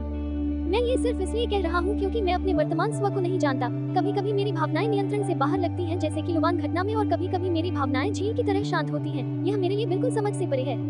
आमतौर पर मैं अपनी भावनाओं को नियंत्रित करने में सक्षम होता। यह मैंने अपनी माँ से सीखा था, लेकिन जब से मैं एक पिशाच बन गया हूँ, मैं अब खुद को नहीं पहचानता। जो आसान काम मैं पहले कर सकता था, जैसे कि भावनाओं को नियंत्रित करना, अब आसान नहीं रहा और अधिक कठिन हो गया। यह मेरे लिए एक बहुत ही अजीब स्थिति थी, लेकिन मुझे कुछ एहसास हुआ। मैं केवल तभी अपने असली स्व को प्रदर्शित करने के लिए मजबूर होता हूँ जब मुझे दुश्मन से व्यक्तिगत दुश्मनी होती है, या जब मुझे लगता है कि प्रतिद्वंदी मेरा सामना करने के लिए पर्याप्त मजबूत है। मुझे नहीं पता था कि मैं एक युद्ध पागल था। वास्तव में मैं क्या हूँ? आइए संभावित स्थितियों के बारे में सोचें ताकि मैं विचारों की एक सुसंगत श्रृंखला बना सकूं। पहली स्थिति, लुवान। मुझे उससे दुश्मनी थी और इस वजह से जब मैंने उसे अपमानित किया तो मुझे बहुत अच्छा लगा। दूसरी स्थिति, द इंक्विजिशन। जिस क्षण मुझे एहसास हुआ कि शिकारी मुझे चुनौती नहीं दे सकते, मेरी रुचि खत्म हो गई और मैं शांत हो गया। मैं बदल रहा हूँ, मैं बहुत तेजी से बदल रहा हूँ और मुझे नहीं पता कि जब मेरा विकास रुक जाएगा तो क्या होगा, मैं क्या बन जाऊंगा। मैं अपने सभी तीखे दांतों को दिखाते हुए एक शिकारी मुस्कान दिखाने से खुद को रोक नहीं पाता हूँ, क्योंकि मैं कल्पना करता हूँ कि जब मैं विकसित होना बंद कर दूंगा तो मैं क्या बन जाऊंगा। मेरी मुस्कान देखकर मैं वायलट को कांपता हुआ महसूस कर सकता हूँ और मैं उसकी खुशबू को सूंघ सकता हूँ जो उसके गुप्त बगीचे से आ रही है। वो उत्साहित लग रही थी। खांसी, हम जा सकते हैं? शिकारी जिमी ने शर्मीले लहजे में पूछा। वायलट मेरी ओर देखना बंद कर देती है और जिमी को परेशान नजरों से देखती है। मैंने वायलट के सिर को हल्के से थपथपाया और उससे दूर हट गया। अब सोचने पर लगता है कि ये दोनों आदमी अब मल की तरह बदबू नहीं कर रहे हैं। क्या हो रहा है? क्या यह उस उपकरण का असर था जिसका वे इस्तेमाल कर रहे थे? मुझे हवा में थोड़ी सी गंध आ रही है और वे बिल्कुल भी बदबूदार नहीं है। अब इस बारे में सोचना बंद करते हुए पिछली लड़ाई के दौरान मुझे लगा कि उनकी बदबू और भी ज्यादा बढ़ गई है। मुझे लगता है कि यह वे जो ऊर्जा इस्तेमाल करते हैं उसके कारण वे मेरे और वायलट के लिए मल की तरह बदबूदार हो गए हैं। मैंने जिमी की ओर देखा और पाया कि उसका चेहरा लाल हो गया है। वायलट और मेरे स्नेह के प्रदर्शन से शर्मिंदा मैं एक हल्की सी मुस्कान बिखेरता हूँ। अभी नहीं, मैंने कहा। ओह, मैं समझ गया, उसने निराश स्वर में कहा। मैंने हल्के से हंसते हुए कहा, चिंता मत करो, जब तक तुम वह सब कुछ कहोगे जो तुम जानते हो, तुम यहाँ से जिंदा निकल सकते हो। आखिरकार यहाँ तुम्हारा लक्ष्य हम नहीं है ना? जिमी ने उत्साहित चेहरे से मेरी ओर देखा। हाँ, हम यहाँ लूसी नामक एक पिशाच का शिकार करने आए हैं। वह मानव दुनिया में तबाही मचा रहा है और कुछ समय पहले उसने कई पुरुषों और महिलाओं का अपहरण किया था। जिमी, तुम क्या कर रही हो? थॉमस ने जिमी को बीच में टोका। कुछ ऐसा हुआ जिससे वायलट और मैं हैरान हो गए। जिमी ने मुड़कर थॉमस को नाराजगी भरी नजर से देखा। चुप हो जाओ, तुम कमबख्त मांसपेशियों वाले दिमाग वाले। उद्धरण चिन्ह डॉट डॉट डॉट। हाँ, थॉमस को समझ में नहीं आया। अध्याय 15। जिमी एक होशियार आदमी है। कुछ ऐसा होता है जो वायलट और मुझे आश्चर्यचकित करता है। जिमी मुड़ता है और थॉमस को एक परेशान नजर से देखता है। चुप रहो, तुम कमबख्त मांसपेशियों वाले दिमाग। उद्धरण चिन्ह डॉट डॉट डॉट। हाँ, थॉमस को समझ में नहीं आया कि उसके दोस्त ने उसके शब्दों पर इतनी तीखी प्रतिक्रिया क्यों की। वो फिर से कुछ कहने वाला था, लेकिन उसने चुप रहने का फैसला किया क्योंकि उसने देखा कि जिमी उसे क्या नजर से देख रहा था। यह एक ऐसी नजर थी जो कह रही थी, चुप रहो और मुझे ये पता लगाने दो। अच्छा, ये दिलचस्प है। जिमी थॉमस की तुलना में एक होशियार आदमी लगता है जो केवल भावनाओं से काम लेता है। मैंने सोचा जब मैंने अपने सामने खड़े दो शिकारियों को देखा। जैसा कि मैं कह रहा था, जिमी मेरी ओर देखता है और एक कोमल मुस्कान बिखेरता है। फिर वह चमकती आंखों से जारी रखता है, सर वैम्पायर, हम यहाँ सिर्फ उसी नामक पिशाच का शिकार करने आए हैं। मैंने पहले ही अनुमान लगा लिया था। ओह, इस शिकार में कौन भाग ले रहा है? मैंने उत्सुकता से पूछा। जिमी सहयोग करने के लिए बहुत इच्छुक लग रहा था। मैं, ये बेवकूफ और 3 और अनुभवी शिकारी। कार्लोस रीस नाम का एक आदमी, वह एक अमेरिकी पिशाच शिकारी है, और मिजुकी नाम की एक महिला। उसका कोई उपनाम नहीं है जो मुझे पता है। वह एक जापानी शिकारी है। जिमी ने सब कुछ ऐसे उगल दिया जैसे वह किसी पादरी के सामने अपने पापों को कबूल कर रहा हो। जब मिजुकी का नाम लिया गया तो मुझे वायलट में थोड़ी घबराहट महसूस हुई, इसलिए मैंने उसकी तरफ देखा। जब उसने मेरी नजर देखी तो उसने अपना मुंह खोला और बोलना शुरू कर दिया। मिजुकी एक अनुभवी शिकारी है। वह इंक्विजिशन की नई जनरलों में से एक है, उसने तटस्थ स्वर में कहा।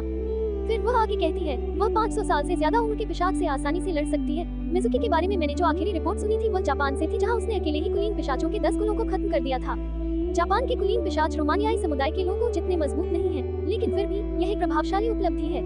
कितने जनरल हैं? मैंने उत्सुकता से पूछा। मैं इस तथ्य से हैरान था कि ऐसा लगता है कि इंसानों के पास भी मजबूत लोग हैं। 4। प्रत्येक जनरल एक असाधारण शक्ति है जो 1000 जोड़ साल पुराने पिशाचों से आसानी से लड़ सकता है। वे जीवित सबसे मजबूत इंसान हैं। वायलट ने एक पल के लिए उनकी प्रशंसा की, फिर उसने आगे कहा, मुझे नहीं पता कि वे ऐसा कैसे करते हैं, लेकिन ऐसा लगता है कि समय बीतने के साथ साथ इंक्विजिशन मजबूत होता जा रहा है।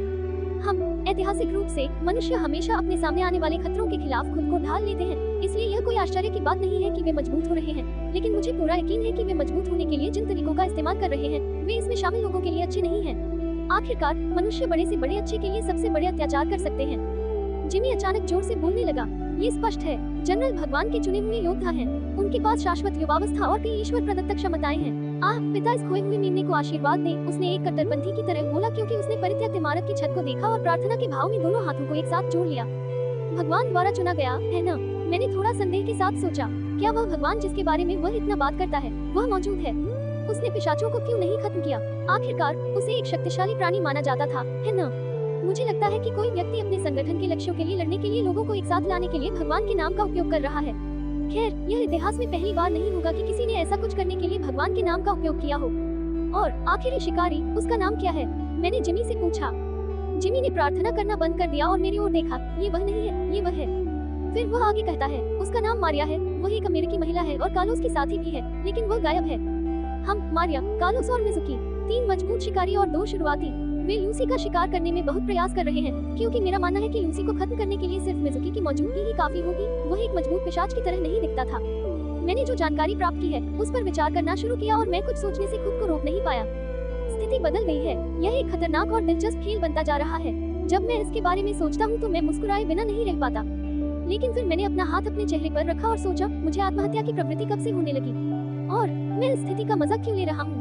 मैं एक नवजात पिशाच हूँ। अगर मैं इन शिकारियों से भिड़ जाऊँ तो मैं एक सूअर की तरह मर जाऊंगा। मुझे खुद पर नियंत्रण रखना होगा। मैं सोचने लगा कि मुझे आगे क्या करना चाहिए। फिर मैंने वायलट को देखा जो मुझे बहुत देर से घूर रही थी और उसने कहा, हम उन्हें अब वो नहीं जाने दे सकते। मैंने अपनी पत्नी की बातों से सहमति में सिर हिलाया। ऐसा लग रहा था कि उसके मन में भी मेरे जैसा ही विचार था। क्यों? लेकिन हमने तुम्हें वह सब कुछ बता दिया है जो हम जानते हैं। कृपया मुझे मत मारो, जिमी ने निराशा में कहा। मैं जिमी को देखता हूँ और मैं ये सोचने से खुद को रोक नहीं पाता कि वह बहुत कायर है और साथ ही बहुत होशियार भी है। वह अपने जीवन को प्राथमिकता देता है और जीने के लिए अपने सहयोगियों को बेचने से भी गुरेज नहीं करता। वह एक ऐसे सैनिक का आदर्श उदाहरण है जिसे आप अपने संगठन में नहीं रखना चाहेंगे। तुलना करें तो थॉमस एक वफादार और गुस्सैल व्यक्ति है। वह एक आदर्श मोहरा है।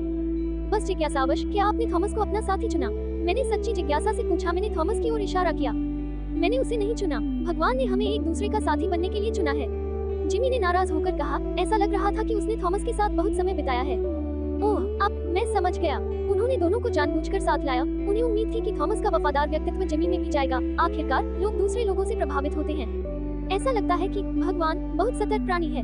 ठीक है, मैं माफी चाहता हूँ जिमी, मैं तुम्हें जाने नहीं दे सकता। आखिरकार स्थिति बदल गई है, लेकिन चिंता मत करो, हम तुम्हारे साथ बुरा व्यवहार नहीं करेंगे, मैंने एक मासूम मुस्कान के साथ कहा। मैं जिमी के बगल में आता हूँ और कुछ ऐसा परखने की कोशिश करता हूँ जो मैं लंबे समय से करना चाहता था, और अब हमारे पास यहाँ एक आदर्श गिनी पिग है। मेरी आंखों में देखो, मेरी आंखें लाल हो जाती हैं। मैं जो भी आदेश दूंगा तुम वही करोगे, ठीक है? जल्द ही मैंने वायलट को सुना, ये काम नहीं करेगा डार्लिंग। उनके पास कुछ ऐसा है जो उन्हें मंत्रमुग्ध होने से रोकता है। ओह, मैंने वायलट को देखा। हमें कभी पता नहीं चला कि यह क्या है, लेकिन इंक्विजिशन के पास ऐसे तरीके हैं जो पिशाचों को सदस्यों को मंत्रमुग्ध करने से रोक सकते हैं। जब उसने जिमी को ये कहते सुना तो वह अचानक बोलना बंद कर देती है।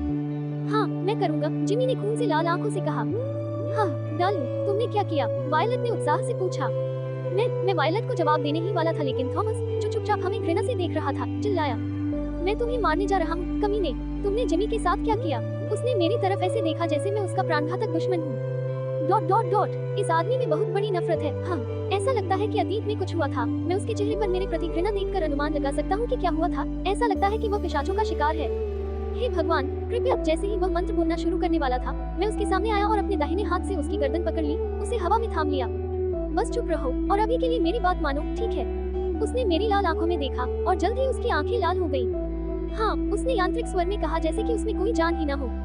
मैंने उसे धीरे से जमीन पर गिरा दिया। दो शिकारियों को देखते हुए मैं एक छोटी सी मुस्कान प्रदर्शित करता हूँ। मैं अभी भी कुछ चीजों के बारे में उत्सुक था, खासकर पिछली लड़ाई में उनके द्वारा किए गए मंत्रों के बारे में। मैं उनसे वह सब कुछ पूछ पाऊंगा जो मैं जानना चाहता हूँ। चलो उन्हें तुम्हारी हवेली में ले चलते हैं। मैं अपने माता पिता के घर में संभावित दुश्मन नहीं चाहता, मैंने कहा। मैं भी यही सोच रहा था darling. Dot dot dot, Sasha house. मैंने सुना कि क्या हुआ? लेडी साशा, कबुया ने थोड़ी सहानुभूति के साथ तटस्थ स्वर में साशा को देखा। वह वर्तमान में एक लग्जरी होटल के कमरे में थी। ठीक से कहे तो वह एक लग्जरी होटल की 25वीं मंजिल पर एक प्रेसिडेंशियल स्वीट में थी। वह छोटे बालों वाली और नीली आंखों वाली एक गोरी महिला को देख रही थी जो लगातार लाल से नीली होती जा रही थी। कबुया को ये बिल्कुल स्पष्ट था कि साशा खून की प्यासी थी। साशा का शरीर कामुक है, उसके स्तन बड़े हैं, लेकिन रूबी जितने बड़े नहीं हैं, और उसकी त्वचा गोरी है, लेकिन सबसे ज्यादा ध्यान उसकी गांड और उसके पैर खींच रहे हैं, जो बहुत मोटे हैं। अगर रूबी के स्तन सबसे बड़े थे, तो साशा के पास सबसे बड़ा गधा और पैर था जो कबुया ने कभी देखा था। और क्या तुम यहाँ मुझ पर दया दिखाने आए हो? उसने ठंडी, थकी आंखों से कहा। कबुया ने अपना सिर हिलाया और तटस्थ स्वर में पूछा, क्या हुआ? ये तुम्हारी समस्या नहीं है, साशा ने ठंडे स्वर में कहा। गलत, कबुया ने ठंडे स्वर में कहा, क्योंकि उसकी आंखें खून से लाल हो गई थी। मैं जूलिया को तुमसे ज्यादा समय से जानती हूँ। वह उन सभी नौकरानियों के लिए एक शिक्षिका की तरह थी जो 4 पिशाच के घरों में सेवा करती थी। जैसे वह मेरे लिए एक शिक्षिका थी, वैसे ही वह तुम्हारे लिए एक माँ थी। यह मेरी भी समस्या है। साशा ने अपनी आंखें थोड़ी खोली और उदास स्वर में बोली, मैं समझती हूँ, मुझे माफ करना। कबुया एक पल के लिए चुप हो गई। वह किसी व्यक्ति को सांत्वना देने में बहुत अच्छी नहीं थी। क्या हुआ? उसने फिर से तटस्थ स्वर में पूछा। साशा की आंखें जो नीलम नीले और खून से लाल के बीच बदल रही थी, अचानक लाल हो गईं, और फिर उसने आदेश दिया, नौकरानी। एक गोरी नौकरानी धीरे से उस कमरे का दरवाजा खोलती है जिसमें वह थी। साशा की तरफ धीरे धीरे चलती है और साशा के बगल में खड़ी होकर अपने मालिक से किसी भी आदेश की प्रतीक्षा करती है। शुरू से अंत तक उसकी सारी हरकतें बहुत रोबोट जैसी थी। ये बिल्कुल स्पष्ट था कि साशा मालिक के रूप में अपनी स्थिति का दुरुपयोग कर रही थी। कबुया बगल की ओर देखती है और एक गोरी महिला को देखती है जिसके बाल एक छोटे से बन में बंधे हैं। उसकी नीली आंखें और एक गंभीर भाव है।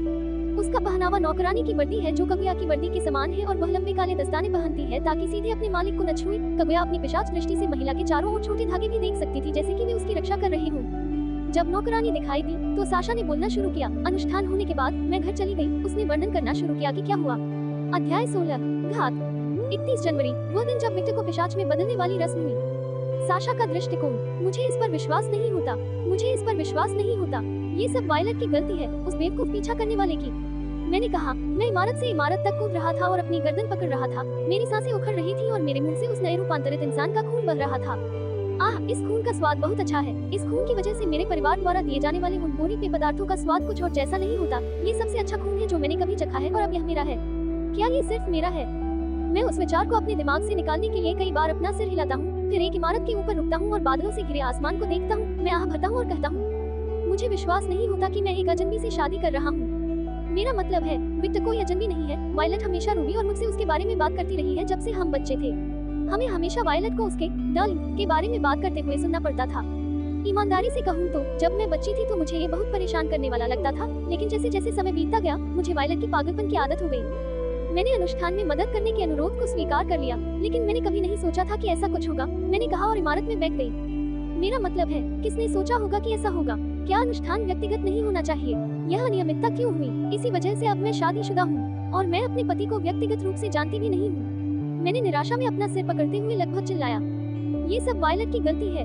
ओह, मैं फिर से परेशान हो रही हूँ। रुको, अचानक मुझे कुछ महत्वपूर्ण एहसास हुआ। अगर मैं अपने पति का खून नहीं पीती तो मैं सूख जाऊंगी। मैं सूखी मम्मी बन जाऊंगी और मेरा शरीर हाइबरनेशन में चला जाएगा। और यह अभी भी एक सकारात्मक परिणाम है। सबसे खराब स्थिति में मैं खून की प्यास से पागल हो जाऊंगी। भाड़ में जाओ, मैंने हताशा में चिल्लाया। मैं ये कैसे करूंगी? अरे विक्टर, मैं तुम्हारी पत्नी हूँ, मुझे अपना खून दो। मैंने ऐसे बोला जैसे मैं किसी नाटक में अभिनय कर रही हूँ, लेकिन जल्द ही मेरा चेहरा लाल हो गया। नहीं, ये शर्मनाक है। मैं उनसे कभी व्यक्तिगत रूप से नहीं मिली। मैंने उस विचार को अपने दिमाग से निकालने के लिए कई बार अपना सिर हिलाया। खैर, मुझे घर जाना चाहिए। मैं उठती हूँ और अपने द्वारा खरीदी गई हवेली की ओर कूदती हूँ। Dot dot dot. हवेली में पहुंचकर मैंने दरवाजा खोला और पहली चीज जो मैंने देखी, उसने मुझे अविश्वास में जमने पर मजबूर कर दिया। मेरी नौकरानी जूलिया का सिर रहित शरीर सोफे पर फैला हुआ था। कमरा अस्त व्यस्त था। ऐसा लग रहा था जैसे कोई लड़ाई हुई हो, और सिर्फ जूलिया का शरीर ही नहीं बिखरा था। नहीं नहीं, जी जूलिया, मैंने अविश्वास में कहा। मैं सुसंगत विचार नहीं बना सका जब मैंने उस नौकरानी का शरीर देखा जिसने मुझे बचपन से ही पाला था। मैं अपने सभी नौकरों, पिशाचों और मनुष्यों के शव देख सकता था। जब मैं गया था तब यहाँ नरसंहार हुआ था। मेरे पास शोक मनाने का समय नहीं था क्योंकि मुझे लगा कि कोई तेज गति से आ रहा है। मैंने अपने शरीर को अपनी बिजली से ढक लिया और हमले से बच गया। हमला मेरे पास से गुजरता है और मैं अपनी हवेली के दरवाजे को टुकड़ों में टूटते हुए देख सकता हूँ। ओह, घात विफल हो गया। ये बहुत बुरा है।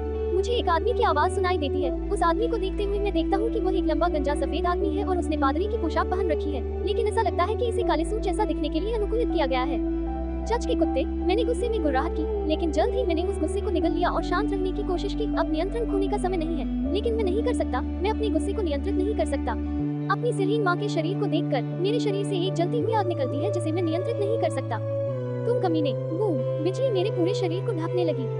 वह आदमी मेरी बात अनसुनी कर देता है और अपने काले दस्ताने को कसकर खींचता है जैसे कि दस्ताने लिए हों। वह एक मार्शल आर्टिस्ट की तरह खड़ा होता है और कहता है, भगवान इस सेवक की मुट्ठी को आशीर्वाद दे ताकि वह पापियों को दंडित कर सके। जब उस आदमी ने ये कहा तो उसकी मुट्ठी एक हल्की सुनहरी चमक के साथ चमकने लगी। जब मैं अपने पैरों का उपयोग करके हिलने की कोशिश करता हूँ तो मुझे लगता है कि मेरी हरकतें सीमित हो रही हैं। सफलता, अच्छा काम कार्लोस। अचानक एक महिला जो नन की पोशाक पहने हुए थी, वह आदमी की तरह ही दिखाई देती है। ऐसा लगता है कि उसकी वर्दी एक टाइट फिटिंग सूट की तरह दिखने के लिए सिलवाई गई थी।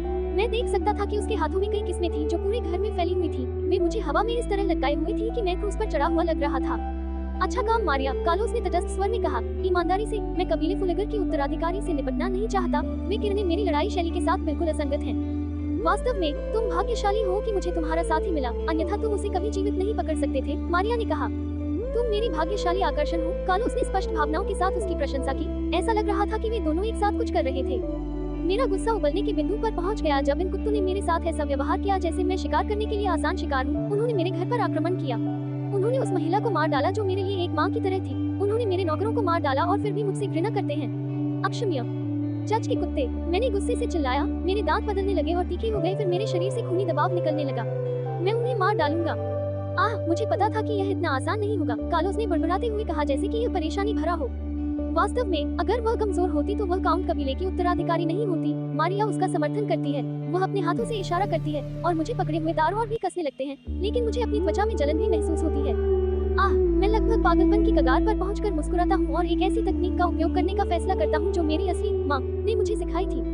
अपने शरीर को सुनहरी बिजली से ढांकते हुए मैं अपने शरीर को एक महान पिशाच की संभावित सीमाओं से परे जाने के लिए मजबूर करना शुरू करता हूँ।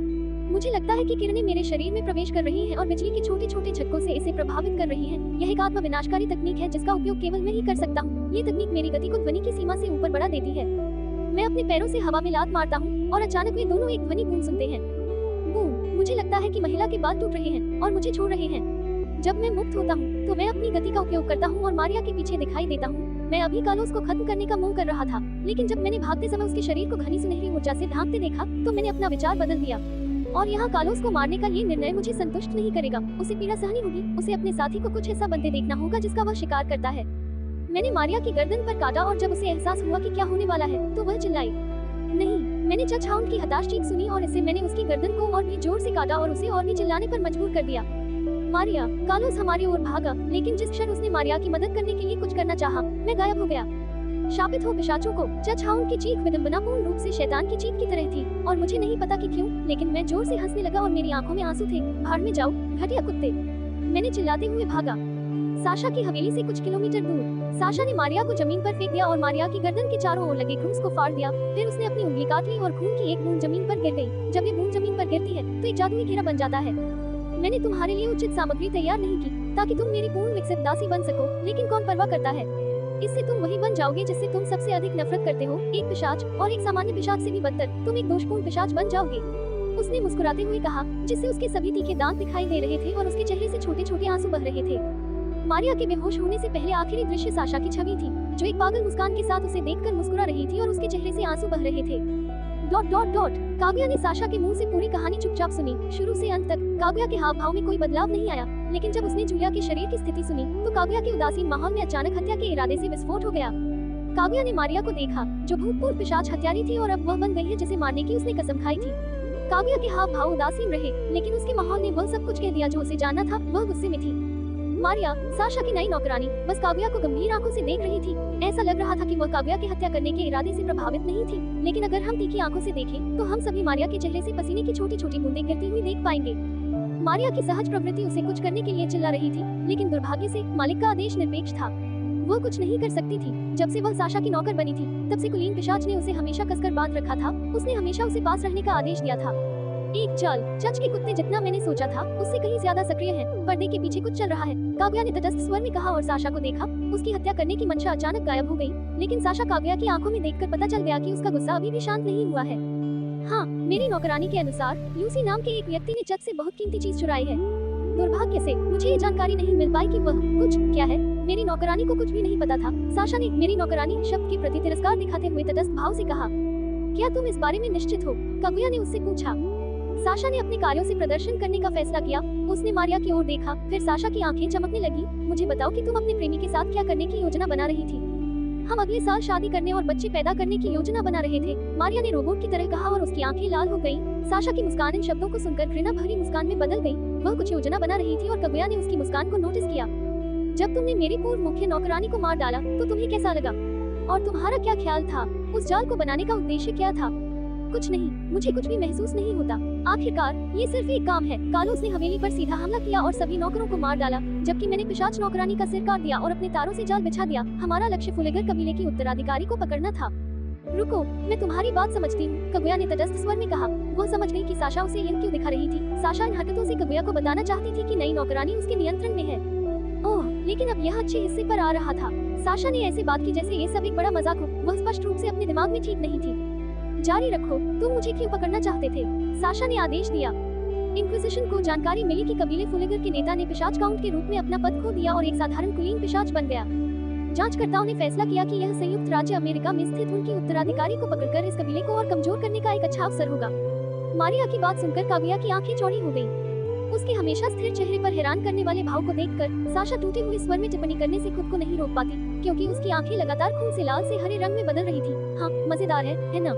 मेरे माता पिता और की उपाधि खो देंगे। मेरी माँ ने शायद वही बेवकूफी की होगी जो वह हमेशा करती है, और अंत में मुझे लगता है कि उसने रईसों द्वारा बनाए गए किसी बेवकूफी भरे खेल पर हमारी उपाधि दांव पर लगा दी। और इसी वजह से यहाँ के इन बेवकूफों ने सोचा कि मुझे पकड़ना और मुझे सौदेबाजी के तौर पर इस्तेमाल करना एक अच्छा विचार होगा, ताकि वे मेरे कबीले की ताकत को और कम कर सके। और आप जानते हैं कि क्या मजेदार है? साशा बोली, अगर ये जज के कुत्ते सफल हो जाते तो मेरे माता पिता मेरे अस्तित्व की परवाह नहीं करते। वे कहते कि मैं कमजोर हूँ या कुछ और मुझे मर जाना चाहिए। एक बहुत ही मजेदार स्थिति है ना? मेरी परवाह करने वाले एकमात्र लोग उन बेवकूफों की वजह से मर गए जो मुझे बेटी कहते हैं। साशा ने तिरस्कार पूर्वक कहा। लेडी साशा, काव्या को नहीं पता था कि क्या कहना है। मुझे आपकी दया नहीं चाहिए, साशा कुछ कहने वाली थी, लेकिन अचानक उसे एहसास हुआ कि काव्या उसके बगल में खड़ी थी जबकि उसका शरीर अंधेरे में छिपा हुआ था। मुझे माफ कर दो लेडी साशा, हाँ, साशा ने चौंकते हुए कागुया की चमकती लाल आंखों में देखा। उसने कभी नहीं सोचा था कि कागुया उसके साथ ऐसा करेगा। कागुया ने साशा की गर्दन काट दी और खून उसके चेहरे पर छिड़का। जल्द ही साशा जमीन पर गिर गई जैसे कि वह मर गई हो। कागुया फिर से गायब हो गई और मारिया के पीछे दिखाई दी। फिर नौकरानी की पसलियों पर छायादार खंजरों से हमला किया, जिसके बाद उसने मारिया की गर्दन काट दी। मारिया की आंखों में अचानक जीवन की चमक खो गई और वह गिर गई जमीन। आह, एक आदर्श नौकरानी बनना मुश्किल है। कागुया ने आह भरी और अपनी जेब से निकाले गए रुमाल से अपना चेहरा पोंछा और अचानक उसकी परछाइयां बढ़ने लगी और धीरे धीरे मारिया को निगलने लगी। फिर मारिया का शरीर कागुया की परछाइयों में गायब हो गया। कागुया अपना चेहरा दूसरी ओर घुमाती है और साशा के शरीर को देखती है, जबकि उसके दिमाग में कई विचार चल रहे होते हैं। अध्याय 17, वह आपकी पत्नी है। POV Kaguya. आह, एक आदर्श नौकरानी बनना कठिन है। मैं खुद को इसके बारे में फिर से सोचने नहीं दे सकती, क्योंकि मैं अपने कंधे पर देखती हूँ और एक काले रंग का बैग देखती हूँ जो एक ऐसी सामग्री से बना है जो सूरज की रोशनी को बाहर रखता है। उस बैग के अंदर लेडी साशा थी, जो लेडी वायलट के बचपन की एक दोस्त थी। मैं लेडी साशा को अपनी छाया में रख सकती थी, लेकिन ये उसके लिए बहुत असभ्य होगा। आखिरकार मेरी छाया एक अच्छी जगह नहीं है। आह, मैं फिर से आह भरने से खुद को रोक नहीं पा रही हूँ। एक नौकरानी का कर्तव्य हमेशा अपने मालिक के लिए सबसे अच्छा चाहना है। यह एक शिक्षा थी जो जूलिया ने हमेशा मेरे दिमाग में डाली थी जब मैं छोटी थी। जूलिया सभी नौकरानियों के लिए एक आदर्श थी, एक नौकरानी जिसे आदर्श माना जाता था, जिसने काउंट स्टेटस के कुलीन पिशाचों के घरों की सेवा करने वाली सभी नौकरानियों को प्रशिक्षित किया था। वह साशा की निजी नौकरानी थी। वह फुलगर कबीले की मुख्य नौकरानी भी थी और सबसे महत्वपूर्ण बात यह है कि वह साशा के लिए भी माँ जैसी थी। एक माँ की तरह खोना और यह पता लगाना कि आपके परिवार ने कुलीनता में अपना काउंट स्टेटस खो दिया है, लेडी साशा के लिए काफी सदमा रहा होगा। मैं थोड़ी दया के साथ अपनी सांसों में बुदबुदाता हूँ, क्योंकि मैं एक इमारत से दूसरी इमारत में उछल रहा था। मैं लॉर्ड विक्टर के घर वापस आ रहा था। लेडी साशा की मानसिक स्थिति अच्छी नहीं है। वह आमतौर पर एक कुलीन महिला है, शांत है और वह वैम्पायर दुनिया के नियमों का ईमानदारी से पालन करती है। लेकिन जब वह थोड़े समय में कई नुकसानों से गुजरी तो उसकी मानसिक स्थिति प्रभावित हुई और वह स्पष्ट रूप से नहीं सोच पा रही थी। अगर मैं लेडी साशा को अकेला छोड़ देता तो वह जल्दबाजी में कोई ऐसा फैसला ले लेती जिससे उसकी मौत हो सकती थी, और अगर लेडी साशा मर जाती तो लॉर्ड विक्टर शायद खून की प्यास में खुद को खो देता या गहरी नींद में सो जाता। आखिरकार अनुष्ठान कुछ ऐसा है जिसे तोड़ा नहीं जा सकता। सबसे बुरी किस्मत को रोकने के लिए तीनों महिलाओं को एक साथ रहना चाहिए, क्योंकि अगर वे ऐसा नहीं करती हैं तो उन्हें तकलीफ होगी। लॉर्ड विक्टर को अपनी पत्नियों के खून की जरूरत है और उनकी पत्नियों को लॉर्ड विक्टर के खून की जरूरत है, और चूंकि लेडी वायलट लॉर्ड विक्टर की पत्नी है, इसलिए मुझे इस स्थिति को हल करने की जरूरत है। आह, क्या मुझे वाकई दूसरी नौकरी की तलाश करनी चाहिए? शायद मैं जापान वापस जा सकती हूँ और भविष्य में छोटी नौकरानियों को पढ़ा सकती हूँ। मैंने जोर से कहा, लेकिन मुझे पता था कि मैं यही नहीं चाहती थी। मैं एक आदर्श नौकरानी बनना चाहती हूँ, और एक आदर्श नौकरानी वह होती है जो अपना मालिक खुद चुनती है। लेकिन ऐसा लगता है कि मैं उस लक्ष्य से बहुत दूर थी। शायद लॉर्ड विक्टर मेरे अच्छे काम के लिए मेरी तारीफ करेंगे। मैं इस विचार को अपने दिमाग से निकालने के लिए कई बार अपना सिर हिलाती हूँ। ये ध्यान नहीं देती कि मेरा चेहरा थोड़ा लाल हो गया है। मैं इमारत से इमारत तक कूदती रहती हूँ। Dot dot dot. Victor POV. Violet और मैं 2 शिकारियों के साथ उसकी हवेली में लौट आए। शिकारियों से उनकी क्षमताओं और उनके द्वारा इस्तेमाल की जाने वाली तकनीकों के बारे में सब कुछ जानने के बाद जब मैंने अपनी पूछताछ पूरी की तो मैं संतुष्ट था। मैंने दोनों शिकारियों को वायलट और वायलट के नौकरों की देखभाल में छोड़ दिया। मैंने उससे कहा कि वह दोनों के साथ बुरा व्यवहार न करे। आखिरकार हम उन्हें अनुभवी शिकारियों के लिए सौदेबाजी की चिप के रूप में इस्तेमाल कर सकते हैं। हालांकि मुझे संदेह है कि ये अनुभवी शिकारी अपने रंग-रूटों की परवाह करेंगे, फिर भी वे एक अच्छे संगठन है ना? इसलिए मुझे लगता है कि उन्हें दिखावा बनाए रखना चाहिए। अच्छाई और बुराई व्यक्तिपरक है। अगर मैं एक व्यक्ति के लिए अच्छा करता हूँ और उसी समय मैं दूसरे व्यक्ति को नुकसान पहुँचाता हूँ, भले ही मुझे पता न हो कि मैंने ऐसा किया है, जिस व्यक्ति को मैंने नुकसान पहुँचाया है उसके लिए मुझे बुरा माना जाएगा, और जिस व्यक्ति की मैंने मदद की है उसके लिए मुझे अच्छा माना जाएगा। अंत में कोई अच्छा या बुरा नहीं होता। जो मौजूद है वह सिर्फ विकल्प और आपके विकल्पों के परिणाम है। जैसा कि न्यूटन ने अतीत में कहा था, आपके द्वारा की गई हर क्रिया के लिए उसी समय एक प्रतिक्रिया भी बनती है। उस विचार को सिर्फ भौतिकी में ही नहीं बल्कि वास्तविक जीवन में भी शामिल किया जा सकता है। हवेली छोड़ने से पहले मैंने वायलट से कहा कि वह सामान्य से ज्यादा कपड़े लेकर आए, क्योंकि मैं घर पर उस बहाने का इस्तेमाल करूंगा। आखिरकार मैं अपनी माँ को जानता हूँ। मुझे यकीन है कि वह पूछेगी कि वायलट घर क्यों नहीं आई। वायलट ने मेरी बात पर सहमति जताई और कहा कि वह आएगी। घर लौटते हुए मैं अपने माता पिता से मिला। वायलट कहाँ है? मेरी माँ ने मुझसे पूछा। वह एक फिल्म देख रही थी जबकि मेरे पिताजी बर्तन धो रहे थे। जाहिर है उन्होंने खाना खरीदा था। हमारे घर में सोफे पर बैठे आदमी और बर्तन धोने वाली महिला के बारे में ऐसी कोई बकवास नहीं है। हम अपने कामों को सप्ताह के दिनों में बांटते हैं। ऐसा लगता है कि आज मेरे पिता का बर्तन धोने का दिन है। वह थोड़ी व्यस्त है। वह एक हवेली में रहती है, इसलिए उसके पास लाने के लिए बहुत सारे कपड़े हैं। मैंने तटस्थ स्वर में कहा। उद्धरण चिन्ह डॉट डॉट डॉट। तुम सच में जैकपॉट मार गए। तुम्हें एक अमीर, सुंदर और प्यार करने वाली पत्नी मिली। मेरे पास तुम्हें सिखाने के लिए और कुछ नहीं है। एक माँ के रूप में मुझे गर्व है। जैसा कि मुझसे उम्मीद थी, मेरी माँ ने मुझ पर गर्व से टिप्पणी की और उसके चेहरे से एक छोटा सा आंसू बह निकला। वह एक प्राचीन गुरु की तरह लग रही थी जिसने अपने शिष्य को वह सब कुछ सिखाया जो उसने सीखा था और अपने शिष्य पर गर्व था। माँ, मैं अवाक रह गया जब मैंने अपनी माँ को देखा। मेरा मतलब है, अगर ये तुम्हारे पिता पर निर्भर होता तो तुम एक ईंट बनाने वाले के रूप में काम करते और सड़क पर कुचलने वाली महिलाओं को सीटी बजाते। तुम एक गुफावासी होगे। मैं नहीं चाहता कि मेरा बेटा ऐसा हो। उसने एक गंभीर चेहरे के साथ कहा, जैसे कि वह मुझे कुछ महत्वपूर्ण सिखा रही हो। उफ, मैंने देखा कि मेरे पिता ने ऐसी प्रतिक्रिया की जैसे कि उनके सीने में चाकू घुस गया हो। महिला, तुम मेरे साथ डेट करने के लिए क्यों सहमत हुई? तो फिर अगर मैं गुफाओं का आदमी होता तो क्या होता? मेरे पिता ने बर्तन धोना बंद करते हुए चिल्लाया। मेरी माँ अपना चेहरा घुमाती है और मेरे पिता की ओर देखती है और हमेशा की तरह उसी ईमानदारी से जवाब देती है, ठीक है, आप लंबे, मांसल थे और एक महिला के साथ अच्छा व्यवहार करना जानते थे, और आपका ड्रैगन योद्धा भी एक महान योद्धा था। अन्ना, लियोन, दोनों प्यार में डूबे दो किशोरों की तरह लग रहे थे। ठीक है, रुको, मैं इसके बारे में नहीं सुनना चाहता, मैंने रुकने का इशारा करते हुए कहा। मैं अपने माता पिता से इस तरह के अनौपचारिक आदान प्रदान का आदी था, लेकिन भले ही मैं इसका आदी हूँ, मैं इसे देखना नहीं चाहता। अचानक कगुया घर के दरवाजे से अंदर आती है और जब वह दरवाजा बंद करती है तो वह मेरे माता पिता का ध्यान आकर्षित करती है। मिस्टर लियोन और मालकिन अन्ना, मैं देरी के लिए माफी मांगता हूँ। ओह कगुया, है न, तुम कहाँ थे? मैंने तुम्हें पूरी सुबह नहीं देखा, मेरी माँ ने पूछा। मैं कुछ समस्याओं को हल कर रहा था जिन्हें लेडी वायलट हल करना भूल गई थी, कगुया ने तटस्थ स्वर में कहा। ओह बढ़िया काम, एक पेशेवर नौकरानी से जैसी उम्मीद की जाती है, तुम लोग अलग हो। मेरी माँ ने ईमानदारी से उसकी प्रशंसा की।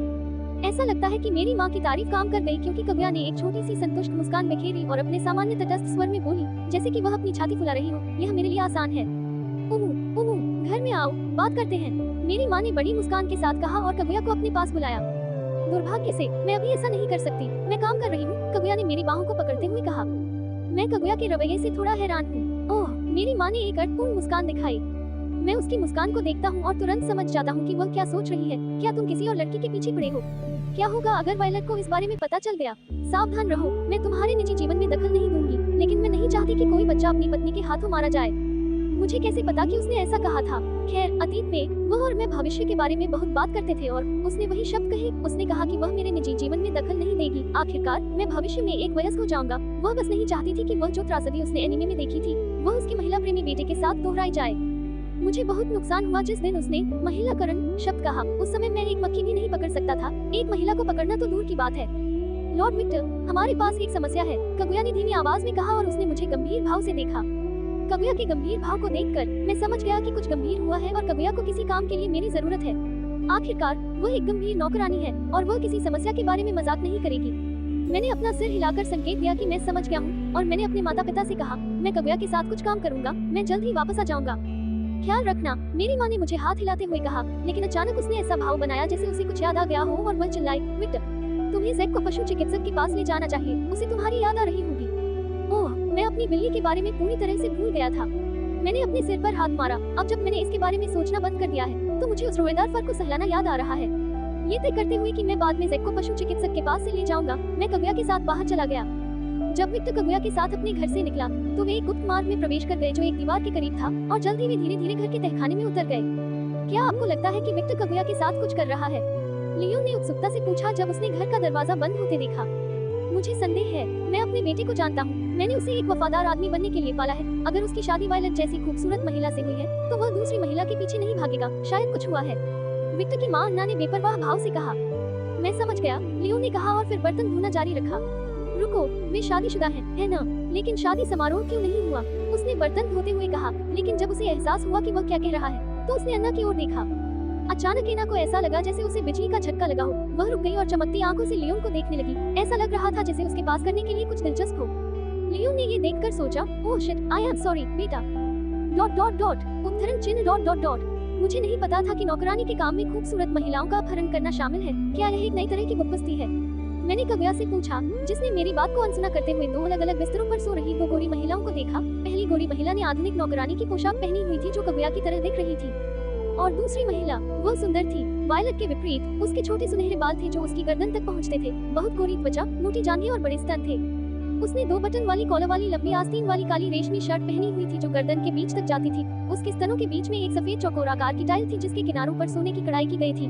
ये बहुत टाइट लग रहा था और चूंकि यह रेशमी है और आप उसके गोल स्तनों और उसकी बहुत पतली कमर को पूरी तरह से देख सकते थे। इससे भी अधिक आश्चर्यजनक बात ये थी कि उसने नाविक जैसा सफेद कोट पहना हुआ था जिस पर उसके स्तनों के ठीक ऊपर एक धनुष टाई बंधी हुई थी, जिससे सफेद कोट उसके कंधे पर रह गया था और उसने उसे पहना भी नहीं था। उसने 2 बैल्ट के साथ एक सफेद स्कर्ट पहनी थी, एक कमर पर और एक दाईं ओर तिरछी थी। यह उन जॉनसन ड्रेस की तरह कटी हुई थी और एक सेक्सी ब्लैक गाटर बैग दिखा रही थी जो उसके लंबे परफेक्ट पैरों को ढक रही थी। मैंने देखा कि उसने सफेद 2 इंच की ऊंची एड़ी के जूते भी पहने हुए थे, लेकिन एड़ी बिस्तर के किनारे पर टिकी हुई थी। यह महिला बहुत आकर्षक थी। मुझे लगता है कि मेरी दृष्टि बदल रही है और मैं उसे देखता हूँ और वही महसूस करता हूँ जो मैंने पहली बार वायलट को देखा था। यह एक अकथनीय आकर्षण था। ऐसा लग रहा था जैसे मुझे उसका खून चूसने की जरूरत थी। उफ। मैंने अपना हाथ अपने गले पर रखा और जल्दी से वहाँ से चला गया। लंबे समय तक गोरी महिला को देखने पर मेरी प्रतिक्रिया को देखते हुए काव्या ने तटस्थ स्वर में कहा, तुम उस पर प्रतिक्रिया कर रही हो? वह कौन है? मैंने अपने दिल को थामते हुए पूछा। मुझे लगा कि मैंने वायलट के साथ अपनी रिक्त पिपासा को शांत कर लिया है, लेकिन मैं इतनी दृढ़ता से प्रतिक्रिया क्यों कर रहा था? काव्या ने मुझे कोई जवाब नहीं दिया। वह उस महिला की ओर देखती है जो काफी देर से बिस्तर पर लेटी हुई है और मैं उसे झिझकते हुए देखता हूँ जैसे कि वह कोई महत्वपूर्ण निर्णय ले रही हो। अंत में वह अपना मन बना लेती है और फिर मेरी ओर देखती है और गंभीर स्वर में बोलती है, वह आपकी पत्नी है। उद्धरण चिन्ह डॉट डॉट डॉट। हाँ, मैं चौंक कर काव्या को देखता हूँ और मेरा मुंह खुला रह जाता है। अध्याय 18, साशा फुलेगर। वह आपकी पत्नी है। काव्या ने उसी स्वर में वही दोहराया जो उसने कहा था। मैंने सुना। मैंने आश्चर्यचकित स्वर में कहा। मैंने गहरी सांस ली और तटस्थ स्वर में पूछा, मेरा मतलब था, तुम्हारा क्या मतलब है कि वह मेरी पत्नी है? उद्धरण चिन्ह डॉट डॉट डॉट। अच्छा, वह आपकी पत्नी है, उसने भ्रमित चेहरे के साथ कहा। काव्या, मैंने उसे घूरते हुए कहा कि वह बताए कि क्या हो रहा है। काव्या ने आह भरी। सामान्य रूप से लेडी वायलट की नौकरानी के रूप में मुझे आपको ये जानकारी नहीं देनी चाहिए, लेकिन उसने अपने होंठ काटे और ऐसा लग रहा था कि उसे बोलने में कुछ कठिनाई हो रही थी। मैं काव्या के व्यक्तित्व के बारे में सोचना शुरू करता हूँ। वह एक वफादार नौकरानी है जो एक आदर्श नौकरानी बनने का दावा करती है, एक नौकरानी जो अपने मालिक की खातिर सब कुछ करती है। ओह, मैं समझ गया। वह सोच रही है कि वह वायलट द्वारा मना की गई किसी बात के बारे में बात करके विश्वासघात कर रही है। मैं उसके करीब जाता हूँ और बिस्तर पर सो रही गोरी महिला की गर्दन को काटने के प्रलोभन को अनदेखा करने की कोशिश करता हूँ। मैंने मुश्किल से निगला और अपने होंठ को थोड़ा सा काटा। मैंने काव्या के सिर को थपथपाया और कहा, चिंता मत करो, बस मुझे बताओ कि क्या हुआ। अगर वायलट कुछ कहती है तो तुम्हें मेरा समर्थन है। जब मैंने काव्या के सिर को सहलाना शुरू किया तो मैंने महसूस किया कि उसका शरीर थोड़ा कांप रहा है और फिर उसके चेहरे पर एक हल्की मुस्कान दिखाई देती है। वह किसी बात से खुश लगती है। फिर वह कहती है, मैं लॉर्ड विक्टर पर भरोसा करूंगी। उसने अपने चेहरे पर मुस्कान बनाए रखते हुए तटस्थ स्वर में बात की, यह महसूस करते हुए कि वह मुझे बताने जा रही थी कि क्या हो रहा है। मैंने उसके सिर को सहलाना बंद कर दिया। मैंने महसूस किया कि वह थोड़ा कांप रही है और अचानक काव्या का हाथ मानवीय गति से चलता है और मेरा हाथ पकड़कर फिर से उसके सिर पर रख देता है। फिर उसने अपना चेहरा उठाया और मेरी लाल आंखों में खाली नजर से देखा। मेरे चारों ओर प्रश्न चिन्ह दिखाई देने लगे। मुझे समझ नहीं आया कि क्या हो रहा था, लेकिन जब मैंने देखा कि वह मेरा हाथ कहाँ पकड़े हुए थी तो मुझे कुछ समझ में आया। वह चाहती थी कि मैं उसके सिर को सहलाऊं। जल्द ही मैं फिर से उसके सिर को सहलाना शुरू करता हूँ और वह एक संतुष्ट मुस्कान दिखाती है। जब मैं इस नौकरानी के रवैये को देखता हूँ तो मैं अपने आप को सिर हिलाने से नहीं रोक पाता। वह एक आदर्श और गंभीर नौकरानी होने का दावा करती है, लेकिन वह कभी कभी आश्चर्यजनक रूप से प्यारी होती है। किसी तरह काव्या के हाव भाव को देखकर मैं शांत होने में कामयाब रहा। मेरा रक्त पिपासा अभी भी पागलों की तरह चीख रहा था, लेकिन अब यह अधिक प्रबंधनीय स्तर पर था। समझाओ क्या हुआ? मैंने काव्या से कहा। काव्या सिर हिलाती है और कहती है, इस महिला का नाम साशा है। साशा फुलेगर, बिल्कुल लेडी वायलट की तरह। वह आपकी पत्नी है। जल्द ही वह मुझे साशा के साथ हुई सारी घटनाएं बताने लगती है। मैंने काव्या के सिर को सहलाते हुए तटस्थ भाव से सब कुछ सुना। मेरी भावनाएं कभी कभी उतार चढ़ाव भरी होती थी। जब मैंने सुना कि साशा खुश है तो मैं खुश था, लेकिन जब मैंने सुना कि साशा को शिकारियों ने लगभग पकड़ लिया है तो मुझे अपने सीने में तीव्र क्रोध की लहर महसूस हुई। ये भावनाएं मेरे लिए विदेशी थी। मुझे आश्चर्य हुआ कि मैं एक ऐसी महिला से इतनी तीव्र भावनाएं कैसे महसूस कर सकता हूँ जिसे मैंने अभी अभी देखा है, लेकिन सोचने के लिए रुक गया। वायलट के साथ भी यही हुआ। वायलट को शामिल करते समय मुझे हमेशा बहुत तीव्र भावनाएं महसूस होती थी। मैं गोरी नौकरानी को जानलेवा इरादे से देखता हूँ, लेकिन जल्द ही मैं कई बार अपना सिर हिलाता हूँ और खुद को फिर से शांत करने की कोशिश में भारी सांस लेना शुरू कर देता हूँ। यह मेरा बदला नहीं था, ये साशा का बदला था। ठीक है, आइए महत्वपूर्ण जानकारी जुटाएं। साशा जो वायलट की बचपन की दोस्त है, कुछ दिन पहले हुई रस्म के द्वारा मेरी पत्नी के रूप में चिन्हित की गई थी। वह घर आए और चर्च के शिकारियों द्वारा बिछाया गया जाल उसका इंतजार कर रहा था। उस दिन उसने जूलिया नामक नौकरानी को खो दिया जो साशा के लिए माँ की तरह थी। काव्या के अनुसार जब वह साशा से मिलने गई तो उसे एहसास हुआ कि वह खून की प्यास से ग्रसित है और शिकारियों से लड़ने के कारण वह बहुत कमजोर हो गई है। यह महसूस करते हुए कि साशा बदला लेने की इच्छा के कारण जल्दबाजी में कोई फैसला ले सकती है, काव्या ने साशा का अपहरण कर लिया और उसे मेरे पास ले आया। मैं सामान्य स्थिति को समझता हूँ। मैं काव्या की ओर देखता हूँ। मेरी दूसरी पत्नी कौन है? काव्या अपने होंठ काटती है, लेकिन वह जल्द ही फिर से आह भरती है और कहती है, रूबी। रूबी स्कारलेट, वह लेडी वायलट की दूसरी बचपन की दोस्त है। रूबी, रूबी, क्या वह मेड स्कूल की सबसे लोकप्रिय छात्रा नहीं है? मुझे याद है, लाल बाल, हरी आंखें और चेहरे पर हमेशा उदासीन भाव के साथ उसे जीनियस कहा जाता था क्योंकि वह हमेशा हर काम में अव्वल आती थी।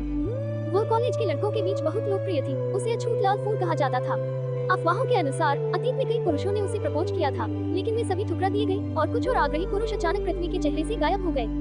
किसी कारण से मेरे अंदर एक चिड़चिड़ाहट की भावना पैदा हुई जब मुझे एहसास हुआ कि कई पुरुष उसके पीछे पड़े थे। यह एक जुनूनी इच्छा की तरह था। वे कमीने। लॉर्ड विक्टर, अचानक मुझे काव्या की आवाज सुनाई दी।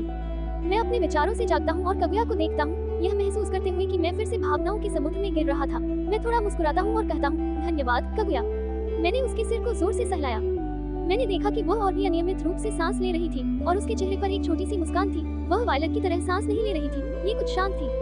अच्छा काम कागुया। मुझे लगा कि कागु जैसे ही मैंने ये शब्द कहे, या का पूरा शरीर कांप उठा और जल्द ही उसने अपना चेहरा दूसरी ओर घुमा लिया और दीवार की ओर देखने लगी, जैसे कि उसे कुछ दिलचस्प मिल गया हो। कागुया उन शब्दों की हकदार थी। अगर उसने तब कार्रवाई नहीं की होती, तो साशा शायद खुद के साथ कुछ खतरनाक कर लेती। उफ, मुझे क्या हुआ? अचानक मुझे किसी के जागने की आवाज सुनाई दी। मैंने सीधे आगे देखा और पाया कि साशा जाग गई है। साशा इधर उधर देखती है और वह उस जगह को नहीं पहचान पाती है जहाँ वह जाग गई थी। अचानक वह चिढ़कर बात करने लगती है। उस नौकरानी ने मेरा अपहरण कर लिया है। वह कुछ और कहने वाली थी, लेकिन जब उसने मेरी उपस्थिति देखी तो उसने बात करना बंद कर दिया और अपना सारा ध्यान मुझ पर केंद्रित कर दिया।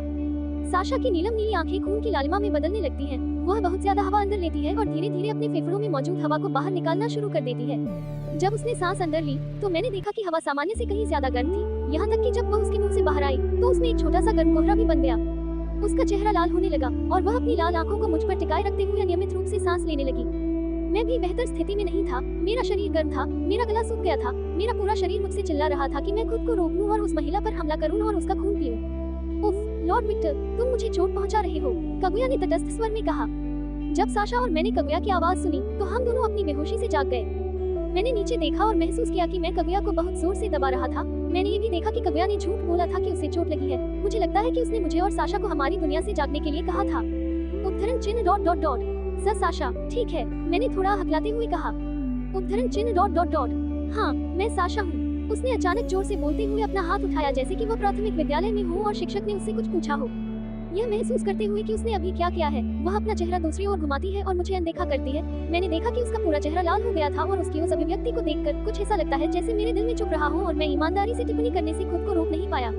सुंदर, मैंने एक पफ ध्वनि सुनी और मैंने साशा के सिर से छोटी पीली बिजली चमकती देखी और उसका चेहरा पहले से भी अधिक लाल हो गया। स्टॉप, दी मेरी तरफ मत देखो, उसने आखिरी वाक्य बोलते हुए चिल्लाया। लेडी साशा, कृपया शांत हो जाओ, कागुया ने कहा जब वह स्वेच्छा से मुझसे दूर चली गई और साशा के पास गई। कि कागुया, तुम मुझे यहाँ क्यों लेकर आए हो? मैं अभी उससे बात करने के लिए मानसिक, शारीरिक या भावनात्मक रूप से तैयार नहीं हूँ। वह शर्म से लाल चेहरे के साथ चिल्लाई। कागुया ने साशा की बातों को अनदेखा किया और कहा, लेडी साशा, तुम इस नौकरानी को चारा के रूप में इस्तेमाल करने और तुम पर हमला करने वाले आदमी को पकड़ने की कोशिश करने जैसी कोई मूर्खतापूर्ण योजना बना रही थी, है ना? ओह, ये भी एक संभावना थी। साशा ने अपनी आंखें चौड़ी की। उसने कागुया को ऐसे चेहरे से देखा जैसे कह रही हो, तुम्हें ये कैसे पता? ऐसा लगता है कि कागुया ने अपना अनुमान सही लगाया। जल्द ही उसका चेहरा घृणा से भर गया। हाँ, तो क्या तुम मुझे यहाँ इसीलिए लाए हो, मुझे अपना बदला लेने से रोकने के लिए? उसने ठंडे स्वर में कहा। गलत, मैं लेडी साशा को खुद को मजबूत करने के लिए यहाँ लाया हूँ, कागुया ने मेरी ओर उंगली उठाते हुए कहा। साशा ने भ्रमित चेहरा बनाया और फिर मेरी ओर देखा। मैंने देखा कि उसका चेहरा थोड़ा लाल हो गया था, लेकिन अब वह अपने भावों को नियंत्रित करती दिख रही थी। लेडी वायलट मजबूत हो रही है। हर बार जब लेडी वायलट विक्टर का खून पीती है, तो वह धीरे धीरे मजबूत होती जा रही है। वह शायद अब लेडी साशा और लेडी रूबी से भी ज्यादा मजबूत है, कागुया ने एक सांकेतिक स्वर में कहा। क्या तुम समझती हो, वायलट मात्र 21 वर्ष की उम्र में एक महान पिशाच है, व्यवहारिक रूप से एक नवजात शिशु है और वह मजबूत होती जा रही है। वह उसी सांकेतिक स्वर में बोलती रही। ये कैसे संभव है? पिशाच केवल बड़े होने पर ही मजबूत होते हैं, या यदि वे अपने कौशल को पूरी तरह से प्रशिक्षित करते हैं, तो लेडीज कैथर की तरह। साशा ने चौंकते हुए चेहरे से बात की, क्योंकि उसने एक महिला का उल्लेख किया जिसे मैं नहीं जानता था। अचानक कागुया का चेहरा तिरस्कार के भाव में बदल गया और उसने आह भरी, आह, महिला, क्या तुम बहरी हो? मैं कह रहा हूँ कि विक्टर का खून पीकर वायलट मजबूत हो रही है। साशा और मैंने चौंकते हुए कागुया को देखा, लेकिन फिर जैसे कि यह सब झूठ था, वह अपने स्थिर भाव के साथ वापस आई और सांकेतिक स्वर में बोली, क्या लेडी साशा समझती है कि क्या करना है? उद्धरण चिन्ह डॉट डॉट डॉट। हाँ, साशा कागुया के अचानक बदले हाव भाव से इतनी हैरान थी कि उसने कुछ भी नहीं सुना। टस टस, कागुया ने झुंझलाहट में अपनी जीभ चटकाई। अचानक कागुया का शरीर अंधकार में बदल जाता है और वह जमीन में गायब हो जाती है। फिर साशा के बगल में दिखाई देती है। वह साशा को बाहों से पकड़ती है और उसे मेरी ओर फेंकती है। सहज रूप से मैंने अपनी बाहें खोल दी और साशा मेरी बाहों में गिर गई। क्या तुम क्या कर रहे हो? साशा चिल्लाए और कागुया को घूरने लगी। क्या? वह एक प्यारी चीख थी। मैं साशा की कमर पकड़ते हुए टिप्पणी करने से खुद को रोक नहीं पाया। वह मेरी ऊंचाई की थी और उसकी खुशबू बहुत अच्छी थी। मैं उसकी गर्दन की खुशबू को सूंघने से खुद को रोक नहीं पाया। कागुया सम्मान के भाव से झुकती है और कहती है, अपने पति के साथ कुछ समय का आनंद ले, लेडी साशा। जल्द ही वह मुड़ती है और बेडरूम से बाहर निकलती है, और जब वह बेडरूम से बाहर निकलती ही वह दरवाजा बंद कर लेती है। हाँ, उसने कागुया को अविश्वसनीय चेहरे से देखा, लेकिन उसके पास ज्यादा कुछ करने का समय नहीं था जब उसने अचानक महसूस किया कि मैं उसकी गर्दन को सूंघ रहा हूँ और उसकी कमर को पकड़ रहा हूँ। मैं खुद को रोक नहीं सका। जब वह मेरे करीब आई, तो मैं ज्यादा देर तक नहीं रुक सका। वह जल्दी से मुड़ी और मेरी तरफ देखा, और जब हमारी लाल आंखें मिली तो हम खुद को और नियंत्रित नहीं कर पाए। मैंने देखा कि साशा के दांत बदल गए हैं और तीखे हो गए हैं। वह अचानक मुझे दीवार में धकेल देती है और मुझे काटने की कोशिश करती है, लेकिन मैं उसे ऐसा नहीं करने देता। मैं उसे जमीन पर गिरा देता हूँ और उसकी बाहों को पकड़ लेता हूँ, जबकि वह अपनी टांगें मेरी कमर के चारों ओर लपेट लेती है और मुझे खून की प्यास से घूरती रहती है। मैंने उसकी बाहों को छोड़ दिया और उसने अपनी बाहों को मेरी गर्दन के चारों ओर लपेट लिया। मैंने अपना चेहरा उसकी गर्दन पर रख दिया और फिर मैंने उसे काट लिया। मुझे ऐसा भी महसूस होता है कि वह मेरी कॉलरबोन को काटती है और मेरा खून चूसना शुरू कर देती है। अचानक भावनाओं और संवेदनाओं का विस्फोट मुझ पर निर्देशित होता है और वायलट की तरह ही उसका खून भी स्वादिष्ट था।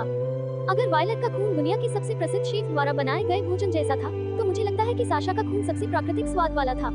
यह ऐसा था जैसे मैं कहीं बीच में एक द्वीप पर रह रहा था और उस द्वीप का मालिक एक जानवर था जिसके पास दुनिया का सबसे स्वादिष्ट मांस था। यह एक जंगली स्वाद था, यह एक नशीला स्वाद था।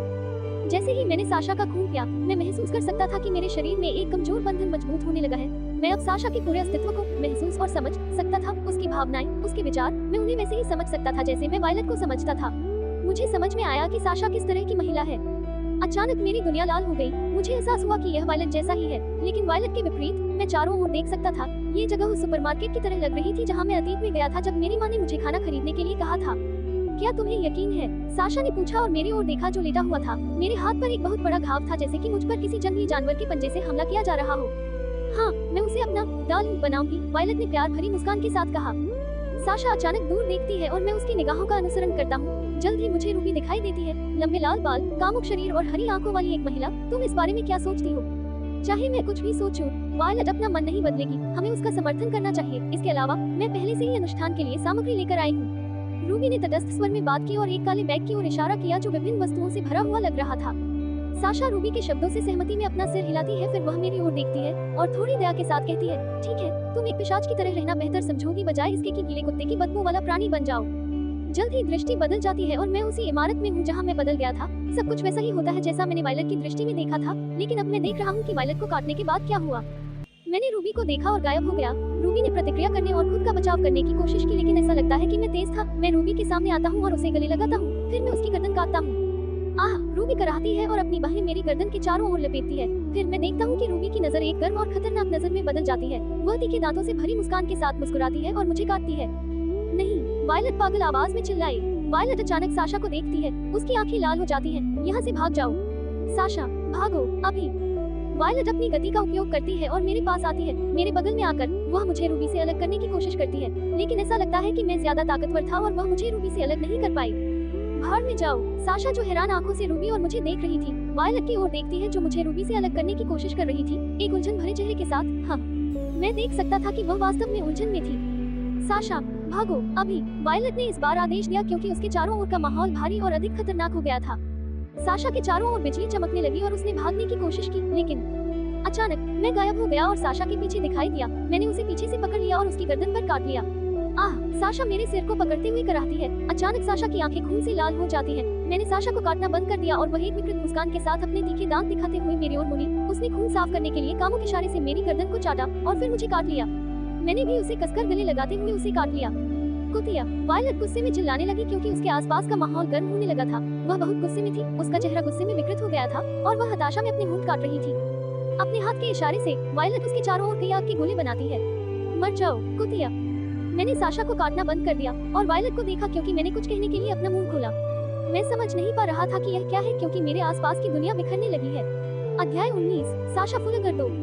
मैं साशा के खून से मिली यादों से जागता हूँ और उसका खून पीना बंद कर देता हूँ। जब मुझे लगता है कि मेरी रक्त पिपासा कम हो गई है, तो मैं साशा को कमर से पकड़ता हूँ और उसे ऊपर उठाता हूँ। चूंकि वह मुझे अपने पैरों से पकड़े हुए थी, इसलिए मैं उसे आसानी से उठा सकता था। इसलिए मैं फर्श पर बैठ गया और साशा को अपनी गोद में बिठा लिया। मैं साशा के सुनहरे बालों को सहलाना शुरू करता हूँ, धैर्यपूर्वक उसके संतुष्ट होने का इंतजार करता हूँ। वो काफी कमजोर लग रही थी और एक बात मैंने नोटिस की कि चाहे साशा मेरा कितना भी खून चूस ले, मेरा खून खत्म नहीं होता या मैं थकता नहीं हूँ। मुझे लगता है कि यह वैम्पायर रीजनरेशन की वजह से है।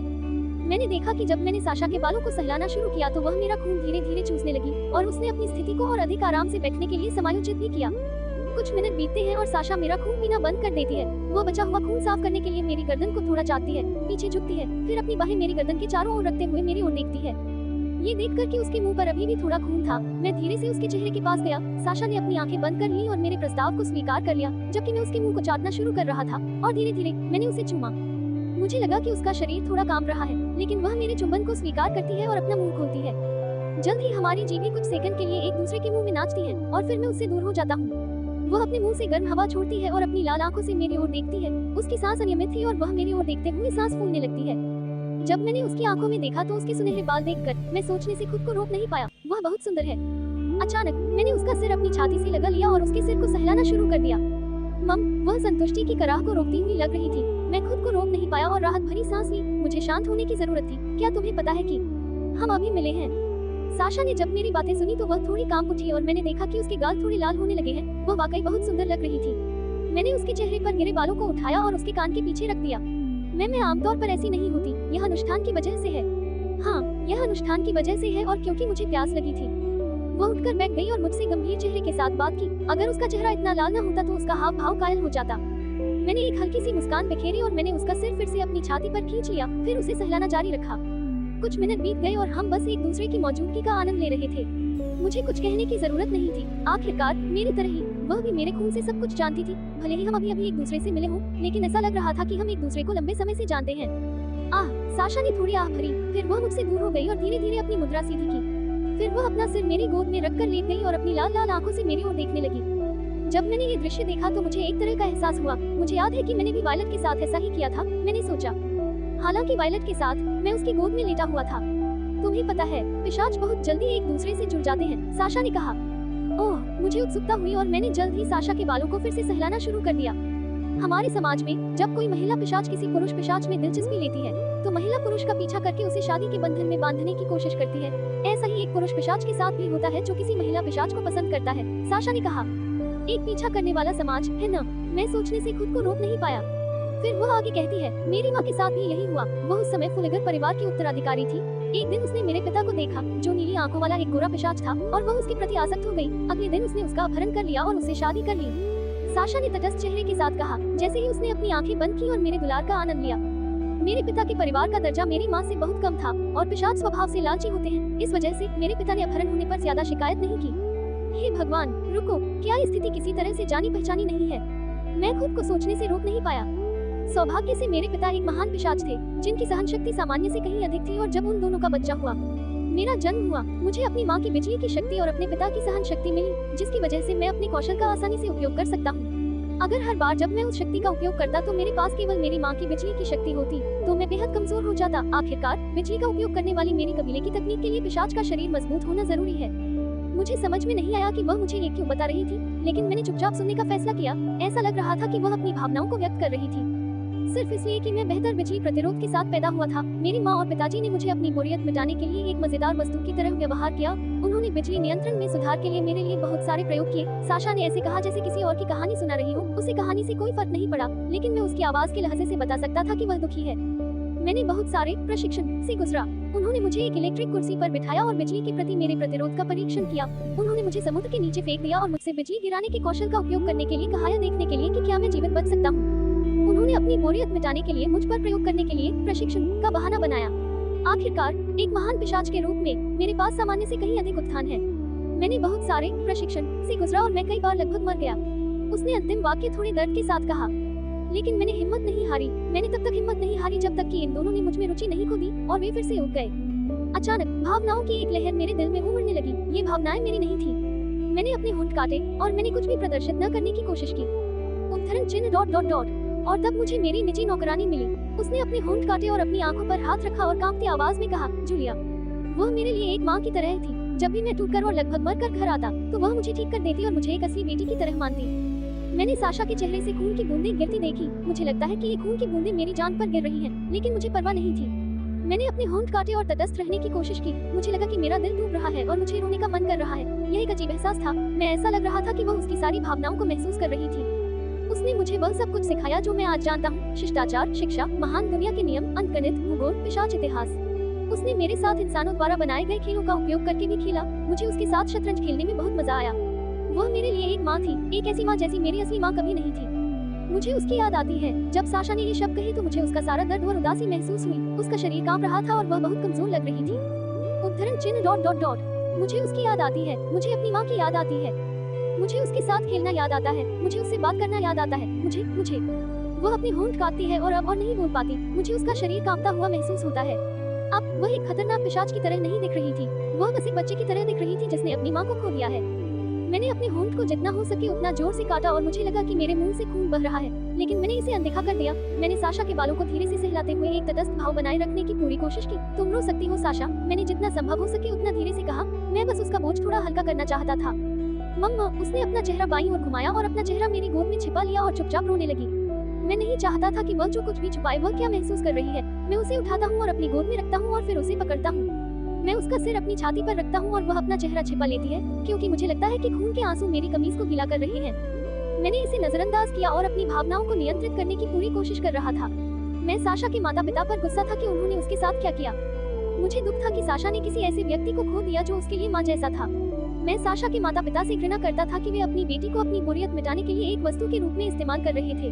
मुझे साशा के लिए खेद था कि उसे उसके साथ जो कुछ भी हुआ उससे निपटना पड़ा, और मेरे मन में जूलिया और साशा के लिए उसने जो कुछ भी किया उसके लिए बहुत सम्मान था। मेरे दिल में बहुत सारी भावनाएं चल रही थी और मैं एक ही समय में उन सभी भावनाओं से निपटने में कामयाब नहीं हो पा रहा था। पहली बार मुझे एक पिशाच की बढ़ी हुई भावनाओं को नियंत्रित करने की कठिनाई का एहसास हुआ। मैं हर चीज को 500 गुना करके महसूस कर सकता था और यह कोई आसान काम नहीं था। मैंने अपने तीखे दांतों से अपने होंठ काटे। मुझे लगा कि मेरे मुंह से खून बह रहा है और मैं खुद को दर्द दे रहा हूँ, लेकिन मुझे परवाह नहीं थी।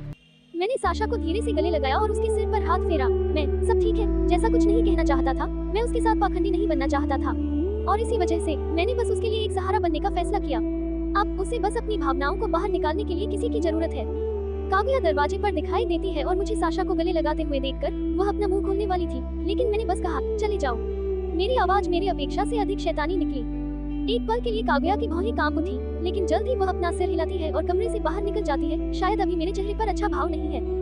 काव्या पीओवी। कुछ समय बीत गया और मैं उस कमरे में वापस जा रहा था जिसमें मैंने लॉर्ड विक्टर को लेडी साशा के साथ छोड़ा था।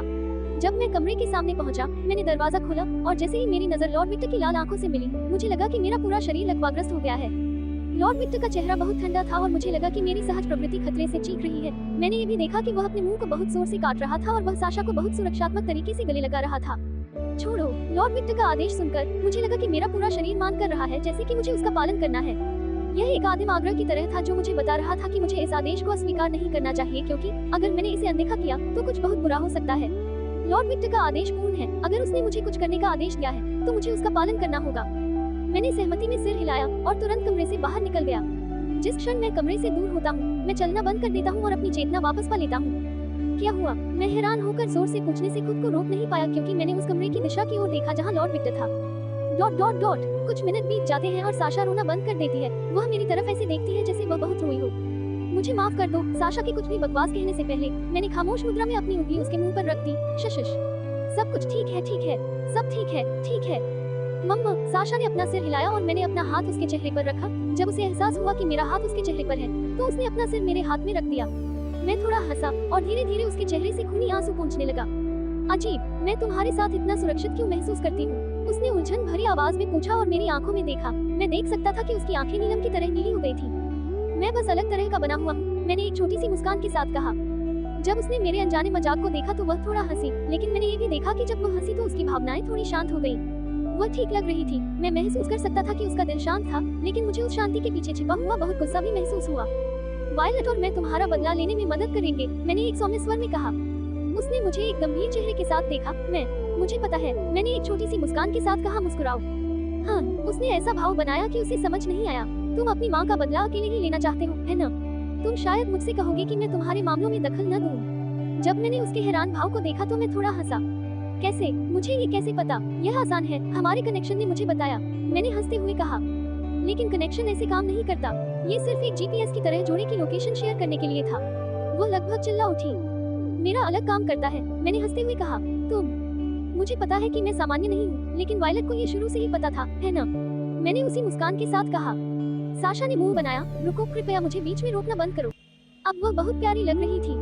असंभव, मैंने जवाब दिया। क्या? तुम्हारी परेशान करने वाली अभिव्यक्ति इतनी सुंदर है कि मैं ऐसा करना बंद नहीं कर सकती। उद्धरण चिन्ह ... उद्धरण चिन्ह। साशा ने अपना चेहरा दूसरी ओर कर लिया और अपनी शर्मिंदगी भरी अभिव्यक्ति को छिपाने की कोशिश की। मैंने उसके सिर पर हाथ फेरा, लेकिन अचानक मैं उसे राजकुमारी की तरह पकड़े हुए फर्श से उठ खड़ा हुआ और फिर मैं उसे बिस्तर पर ले गया और वहीं छोड़ दिया। नतालिया, मैंने गोरी नौकरानी को पुकारा। हाँ, लॉर्ड विक्टर। नतालिया एक गुप्त मार्ग से प्रकट हुई। साशा की व्यवस्था करो, वह अब से हमारे साथ रहेगी। असंभव, हमारे पास पर्याप्त जगह नहीं है। नतालिया आगे बोलने वाली थी, लेकिन मैंने बीच में ही टोक दिया। मैं साशा को अपने आसपास चाहता था। किसी को उस पर नजर रखनी होगी, नहीं तो वह गड़बड़ कर देगी। पुरुष पिशाच जो वायलट के सेवक हैं, उन्हें उसकी हवेली में या मेरे घर के आसपास रहना चाहिए। जब तक साशा हमारे साथ रहती है, मैं उसके इर्द गिर्द सिर्फ महिला पिशाचों को देखना चाहता हूँ। मुझे याद है कि एक ब्लॉक दूर एक बिल्डिंग बिक्री के लिए है। वायलट के पैसे का इस्तेमाल करो और उस बिल्डिंग को खरीद लो। मैं नहीं चाहता कि साशा से सिर्फ एक कमरे की दूरी पर पुरुष रहे। क्या होगा अगर वो कपड़े बदल रही हो और उनमें से कुछ देख ले? खैर, मुझे पता है कि वह शायद उन्हें मार डालेगी और मैं भी, लेकिन हताहतों से बचना बेहतर है। मैं अंदर से थोड़ा उदास हो जाता हूँ। मुझे अपनी पत्नी वायलट के पैसे का इस्तेमाल करना पसंद नहीं है। आखिरकार वह पैसा मेरा नहीं है, लेकिन ये सिर्फ मेरा अभिमान बोल रहा है। मुझे लगता है कि मुझे पहले वाली योजना शुरू कर देनी चाहिए। मुझे पैसे कमाने की जरूरत है। मैं चोरी करना शुरू कर दूंगा, लेकिन भविष्य में मैं सरकार के कानूनों के भीतर कानूनी रूप से अपना पैसा कमाऊंगा। आखिरकार पैसा ही पैसा बनाता है। मुझे बस इसका समझदारी से इस्तेमाल करना है। कुछ स्थितियों में अभिमान बेकार है। अगर मैं अपनी पत्नियों के लिए कोई स्थिति हल कर सकता हूँ तो मैं आसानी से अपने अभिमान को अनदेखा कर सकता हूँ। अगर मेरा अभिमान मुझे जकड़े हुए है वापस, मुझे बस अपना अभिमान त्यागना है। अगर इससे मेरी पत्नी की भलाई होती है तो मेरा अभिमान बेकार है। जब स्थिति लुबान जैसी होती है तो मैं अपने अभिमान को अनदेखा नहीं करता। वह मेरा दुश्मन है। अगर वह मेरा दुश्मन है तो मुझे उससे लड़ना चाहिए। मैं इस अभिमान को त्यागता नहीं और मैं किसी को भी अपने अभिमान पर कदम नहीं रखने देता। मेरा दुश्मन सिर्फ मेरा है। मैं उसकी निराशा के भाव देखना चाहता हूँ। मैं उसे धीरे धीरे टूटते हुए देखना चाहता हूँ, जैसे मैं उन पर कदम रखता हूँ। यह अभिमान में नहीं छोड़ता। ये संभव है। यह इमारत चुड़ैल जून द्वारा बनाए गए बचावों से बहुत सस्ती है, नतालिया ने थोड़े हैरान भाव से कहा। नतालिया के शब्दों को सुनकर मैं अपनी मूर्खता से जाग जाता हूँ। मैं अंदर से आहें भरने से खुद को रोक नहीं पाता। मैं अपनी भावनाओं पर बहुत आसानी से नियंत्रण खो देता हूँ। क्या इसलिए कि मैं अभी भी विकसित हो रहा हूँ? आमतौर पर मैं अपने इस दुखवादी पक्ष को जाने नहीं देता। मैं बकवास के बारे में सोचना बंद कर देता हूँ और कहता हूँ, वायलट को बता दो कि साशा हमारे साथ रहने आ रही है। मुझे अपनी पत्नी से भी बात करनी होगी। वह बहुत नाराज होगी। उसे मुझसे मिलने के लिए कहो। मुझे लगता है कि वह ऐसा नहीं करेगी, नतालिया ने अनिश्चितता के साथ कहा। ओह, वह करेगी, मैंने एक छोटी सी मुस्कान के साथ कहा। फिर कमरे से बाहर निकलते समय अपनी बात जारी रखी। मेरी पत्नी एक ईर्ष्यालु महिला है और मेरे प्रति आसक्त है। वह हमेशा मेरी सुरक्षा को सबसे पहले रखती है और अपनी सुरक्षा को भूल जाती है। उसमें एक महिला के सर्वोत्तम गुण है। जल्द ही मैंने कहना जारी रखा, वह एक प्यारी इंसान भी है। वह एक दयालु महिला है और वह साशा से बहुत प्यार करती है, जो उसकी बचपन की दोस्त है। लेकिन मेरे प्रति उसकी ईर्ष्या और जुनून उसके निर्णय को प्रभावित करता है। लॉर्ड विक्टर, मुझे लगा कि आप लेडी वायलट के व्यक्तित्व के बारे में नहीं जानते, नतालिया ने थोड़ा आश्चर्यचकित होकर कहा। ओह, मैं आखिरकार उसके व्यक्तित्व को जानती हूँ। उसका व्यक्तित्व मेरे जैसा ही है। मैंने हल्की सी मुस्कान के साथ टिप्पणी की, जिसे नतालिया नहीं देख सकी। जब विक्टर कमरे से बाहर चला गया तो साशा ने नतालिया की ओर देखा और पूछा, क्या हुआ? लॉर्ड विक्टर तुम्हारा ख्याल रख रहा है, नतालिया ने तटस्थ स्वर में एक स्थिर भाव से कहा, और उसने मन ही मन सोचा। साशा से संपर्क करने पर लॉर्ड विक्टर ने अपना असली व्यक्तित्व थोड़ा सा दिखाया। इसमें अपेक्षा से कहीं अधिक समय लगा। आमतौर पर नवजात शिशु पिशाच बनने के क्षण में ही अपना असली रूप दिखा देते हैं। मुझे लगता है कि विक्टर में बहुत आत्मनियंत्रण है और मैं थोड़ा उत्सुक हूँ कि जब वह खुद को रोक नहीं पाएगा तो वह क्या बनने जा रहा है। क्या वह मेरा ख्याल रख रहा है? साशा ने अजीब भाव से कहा, लेकिन कुछ ही देर बाद वह एक बड़ी विकृत मुस्कान बिखेरती है। मैं देखती हूँ, उसने मेरा ख्याल रखा है। उसने प्यार में पड़ी किशोरी की तरह अपने भाव को छिपाने के लिए अपने दोनों हाथ अपने चेहरे पर रखे और धीमी आवाज में हंसने लगी। वह बिस्तर पर लेट गई और अपना चेहरा तकिए में छिपा लिया। उद्धरण चिन्ह डॉट डॉट डॉट उद्धरण चिन्ह। नतालिया ने स्थिर भाव से साशा को देखा। ऐसा लग रहा था कि वह पहले भी इस तरह का प्रदर्शन देखने की आदी थी। वह भी, है ना? लेडी वायलट की सहेलियां उससे बहुत मिलती जुलती हैं। अध्याय 20, बचपन के दोस्त। जब मैं अपनी प्यारी बिल्ली जैक को लेने के लिए पशु चिकित्सक के पास जा रहा था तो मैं कुछ मिनट पहले जो हुआ उसके बारे में सोच रहा था। मुझे अभी भी यह जानकर थोड़ा झटका लगा कि मेरी 2 और पत्नियां हैं, लेकिन किसी कारण से मैं बहुत खुश हूँ। मेरा मतलब है, कौन सा आदमी हरम नहीं रखना चाहेगा? वायलट दिलचस्प है, मुझे उसका व्यक्तित्व पसंद है और वह मुझसे बहुत स्नेही है। और भले ही मैं अभी साशा से मिला हूँ, मुझे लगता है कि वह वास्तव में प्यारी थी और मुझे ये देखना बहुत अच्छा लगा कि जब वह शर्मिंदा होती है तो उसका व्यवहार कैसे बदल जाता है। और रूबी, मैंने अभी तक उससे राय लेने के लिए संपर्क नहीं किया है, लेकिन साशा से मिली यादों से उसके व्यक्तित्व को देखते हुए मुझे लगता है कि उसका व्यक्तित्व भी दिलचस्प होना चाहिए। मैं ये भी जानता हूँ कि 3 विदेशी व्यक्तित्व वाली पत्नियां होना बहुत तनावपूर्ण बात हो सकती है। आखिरकार मुझे पूरा यकीन है कि समय के साथ समस्याएं आएंगी, हालांकि मुझे उन समस्याओं से कोई फर्क नहीं पड़ता। मैं सोचता हूँ कि साशा कितनी दुखी दिख रही थी और मैं अपनी मुट्ठी कसने से खुद को रोक नहीं पाता। साशा को इस तरह देखकर मुझे बहुत गुस्सा आया और साथ ही मैं खुद पर हैरान भी हुआ। मैं उससे कुछ मिनट पहले ही मिला था और उसे पसंद करने लगा। यह संभव है, लेकिन जब मुझे उसके खून का स्वाद और उसका खून पीने से मिली यादें याद आती हैं, तो मैं खुद को उसके करीब महसूस किए बिना नहीं रह पाता। मुझे याद है कि वायलट के साथ भी ऐसा ही हुआ था। जिस क्षण मैंने वायलट का खून पिया, मुझे समझ में आ गया कि वायलट कौन है। उस भावना को समझाना बहुत मुश्किल है, लेकिन मुझे लगता है कि पिशाचों के रिश्ते इंसानों से अलग तरीके से काम करते हैं। वे जो पसंद करते हैं उसके प्रति अधिक आक्रामक होते हैं और जिस व्यक्ति से वे प्यार करते हैं उसे भी उनसे प्यार करवाने के लिए उसका अपहरण करने से नहीं कतराते। हालांकि यह एक बहुत ही संदिग्ध रवैया है। लेकिन एक बात मुझे पक्की थी कि वायलट, साशा, रूबी और मैं खून से जुड़े हुए थे और मेरा मतलब सबसे शाब्दिक अर्थ में है। मैंने उस पल के बारे में सोचा जब मैं साशा की हर भावना को महसूस कर सकता था। मैं एक पल के लिए उसके सती विचारों को भी जानता था। साशा और वायलट ने मुझे बताया कि किसी को पिशाच में बदलने की रस्म कैसे काम करती है, और साशा और वायलट की यादों से मैं बता सकता हूँ कि रस्म में कुछ गड़बड़ थी। वायलट ने कहा कि मेरा खून खास है, ओरिजिनल ब्लड, वो खून जिसने मुझे इतनी परेशानी दी, और विडंबना यह है कि जब मैं पिशाच बना तो मुझे इतने सारे लाभ भी दिए। मैं गलत हो सकता हूँ, लेकिन मुझे लगता है कि मेरे खून ने किसी तरह से अनुष्ठान को प्रभावित किया है, क्योंकि मेरे खून को छोड़कर मैं कोई खास इंसान नहीं हूँ। मैं बस एक साधारण इंसान हूँ जो हर जगह पाया जा सकता है। उस विचार के कारण मैंने फैसला किया कि मुझे उसी अनुष्ठान के बारे में और अधिक जानने की जरूरत है जिसने मुझे आज जो कुछ भी बनाया है, और केवल 2 प्राणी इस अनुष्ठान के बारे में बहुत कुछ जानते हैं, पुराने पिशाच और चुड़ैलें। चुड़ैलों से इस बारे में सीखना असंभव लगता है। मुझे यकीन है कि उसके लालची रवैये के कारण वे मुझसे कुछ मूल्यवान मांगेंगे, इसलिए मुझे लगता है कि मुझे पुराने पिशाचों से पूछना होगा। सुनो विक्टर, मुझे एक आवाज सुनाई देती है जो मुझसे बात कर रही है, लेकिन मैं इसे अनदेखा करता हूँ और गहरे विचारों में डूबा हुआ चलता रहता हूँ। मुझे धीरे धीरे लोगों द्वारा मेरी ओर देखने और फुसफुसाने जैसी बातें सुनने की आदत हो रही थी। अरे, क्या उसकी त्वचा बहुत गोरी नहीं है?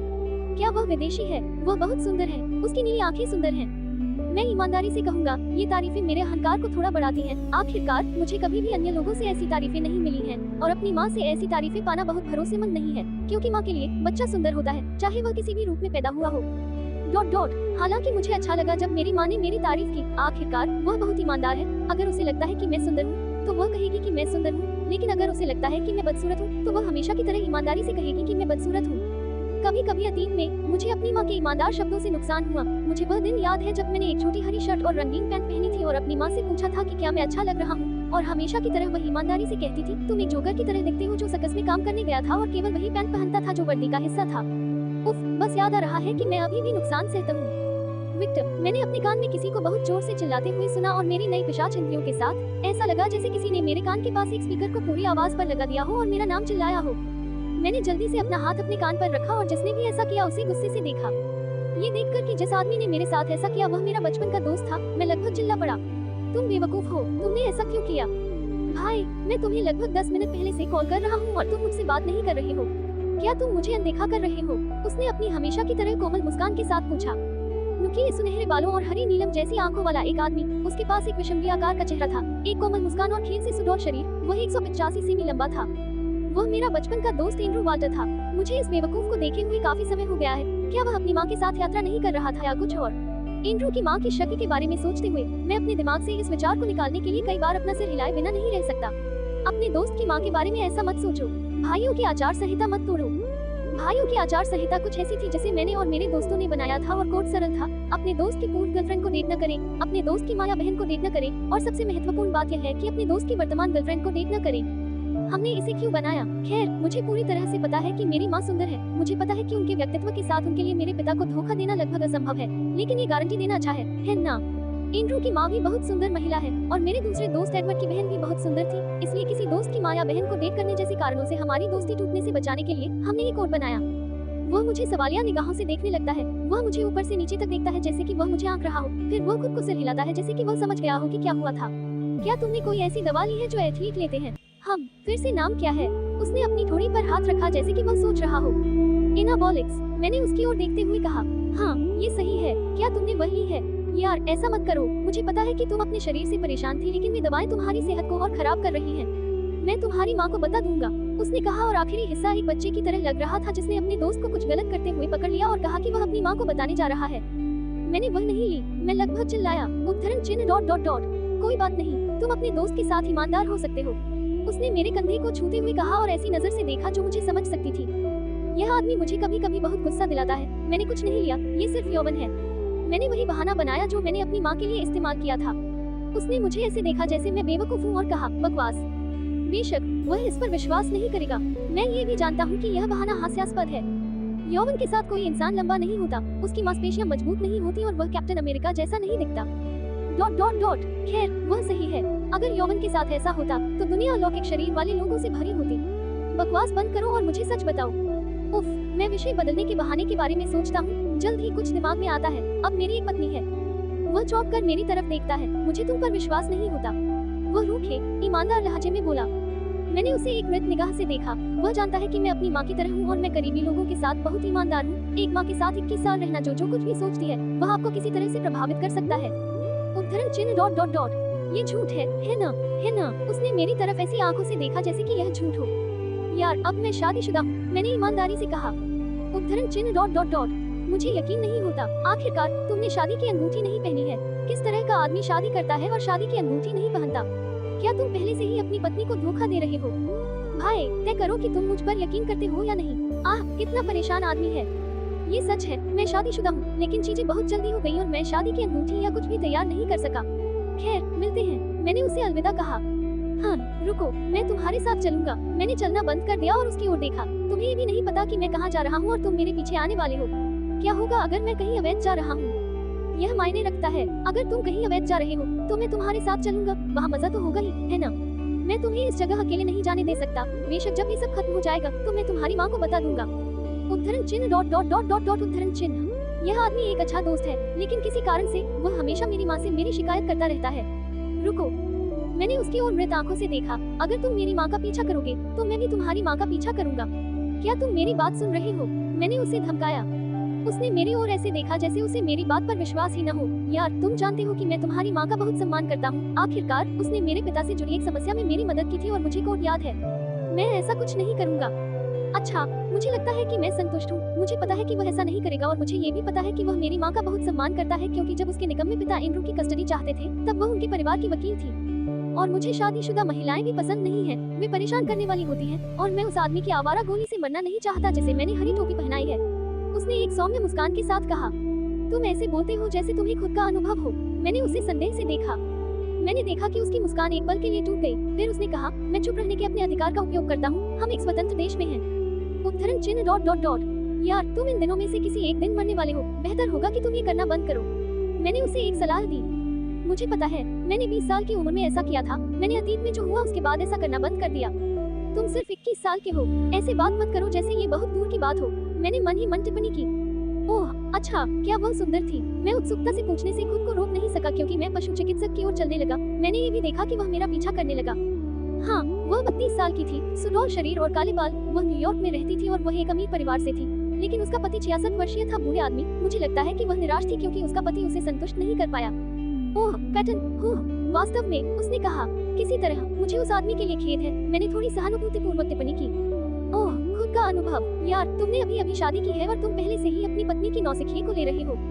भाड़ में जाओ। वह जोर से हंसा। मेरे चेहरे पर भी हल्की मुस्कान थी। हालांकि वो कभी कभी एक परेशान करने वाला दोस्त होता है। वह एक अच्छा दोस्त था। मैं भी उसे बचपन से जानता हूँ। ठीक है, मैं जानता हूँ कि तुम्हारे व्यक्तित्व के कारण अगर तुम्हें पता चले कि तुम्हारे साथ धोखा हो रहा है तो तुम शायद उस आदमी और अपनी पत्नी को मार डालोगे। उसने सहजता से टिप्पणी की जैसे कि यह कोई बड़ी बात नहीं थी। अरे अगर ऐसा हुआ तो मैं इसे रोक नहीं पाऊंगा, लेकिन मैं तुम्हें खुदकुशी नहीं करने दूंगा। आखिरकार तुम मेरे दोस्त हो। मुझे लगता है कि अगर भविष्य में ऐसा हुआ तो मुझे कोई योजना बना लेनी चाहिए। शायद पैसे बचाकर विदेश में पासपोर्ट खरीद लूं। शायद ब्राजील। मैंने सुना है कि वहाँ के राजनेता बहुत भ्रष्ट हैं और कुछ डॉलर के बदले में वे आसानी से तुम्हारी मदद कर सकते हैं। उसने जोर से एक आलाप करना शुरू कर दिया। बकवास सोचना बंद करो, ऐसा कभी नहीं होगा। मैंने कहा, आखिरकार वायलट के व्यक्तित्व को जानते हुए ऐसा होना असंभव है। ठीक है, लेकिन मैं फिर भी योजना बनाऊंगा। ठीक है, मैंने स्वीकार कर लिया। मुझे पता है कि अब और बात करने का कोई फायदा नहीं है। वह हमेशा ऐसा ही रहता है। वह बहुत सावधान रहता है। मुझे लगता है कि उसके पिता के साथ जो कुछ हुआ उसने उसे बहुत प्रभावित किया है। Dot dot dot. मेरे सामने एक छोटी सी जगह को देखते हुए मैंने खुद को सिर हिलाया। ये सही जगह है। जब मैं प्रतिष्ठान में दाखिल हुआ तो सबसे पहले मैंने अपनी बिल्ली जैक को देखा, जो काउंटर पर बैठी हुई थी और निगरानी में इधर उधर देख रही थी। मैंने अपनी बिल्ली को देखा। वह रोएदार काली है और उसकी छाती और गर्दन के चारों ओर फर का एक पैच है जो गुलाबी सफेद रंग का है। उसके सिर का फर भी बहुत नुकीला था और उसके कान छोटे थे जिनमें कम काला और ज्यादा गहरा भूरा फर था। बाहर से उसकी आंखें नीली थीं और बीच में एक काला धब्बा था जो बिल्लियों में आम है, लेकिन मेरी बिल्ली की आंखें सबसे प्यारी थी। खांसी, ठीक है, शायद नहीं, लेकिन मुझे ऐसा लगता है तो ये सच है। उसके पास एक बिल्ली की मूंछें थी। बेशक प्रत्येक तरफ लगभग 10 सफेद किस्में थी। अच्छा जैक, आप कैसे हैं? मैंने जोर से कहा। कुछ ग्राहक जो अपने पालतू जानवरों को उठा रहे थे वे भ्रमित आंखों से मेरी ओर देख रहे थे, शायद सोच रहे थे कि मैं पागल हूँ या कुछ और। लेकिन जल्दी कुछ ऐसा हुआ जिसने सभी को चौंका दिया। जैक मेरी ओर देखता है और अपना पंजा उठाता है। म्याऊ। ओह, मैंने खुद को संतुष्ट देखकर सिर हिलाया और जब मैंने देखा कि ग्राहक हैरान बिल्ली को देख रहे हैं तो मैं थोड़ा मुस्कुराया। हमेशा की तरह आपकी बिल्ली बिल्ली से ज्यादा कुत्ते जैसी दिखती है। मुझे बिल्लियाँ पसंद नहीं है, लेकिन मुझे उसे गोद लेने में कोई आपत्ति नहीं होगी, कभी नहीं। और बिल्लियाँ सबसे अच्छी होती हैं। वे चुप, शांत और स्नेही होती हैं, जो उन्हें सबसे अच्छा जानवर बनाती हैं। म्याऊ। जैक ने मेरी तरफ म्याऊ किया जैसे कि वह सहमत हो रहा हो। देखा वह भी सहमत है। जो भी हो, एंड्रू ने बहस करने की कोशिश भी नहीं की, इसलिए उसने अपना चेहरा घुमाया और एक 21 वर्षीय महिला की ओर देखा जिसने डॉक्टर का कोट पहना हुआ था। ओह, विक्टर और एंड्रू, उसने गुस्से में एंड्रू का नाम बोला।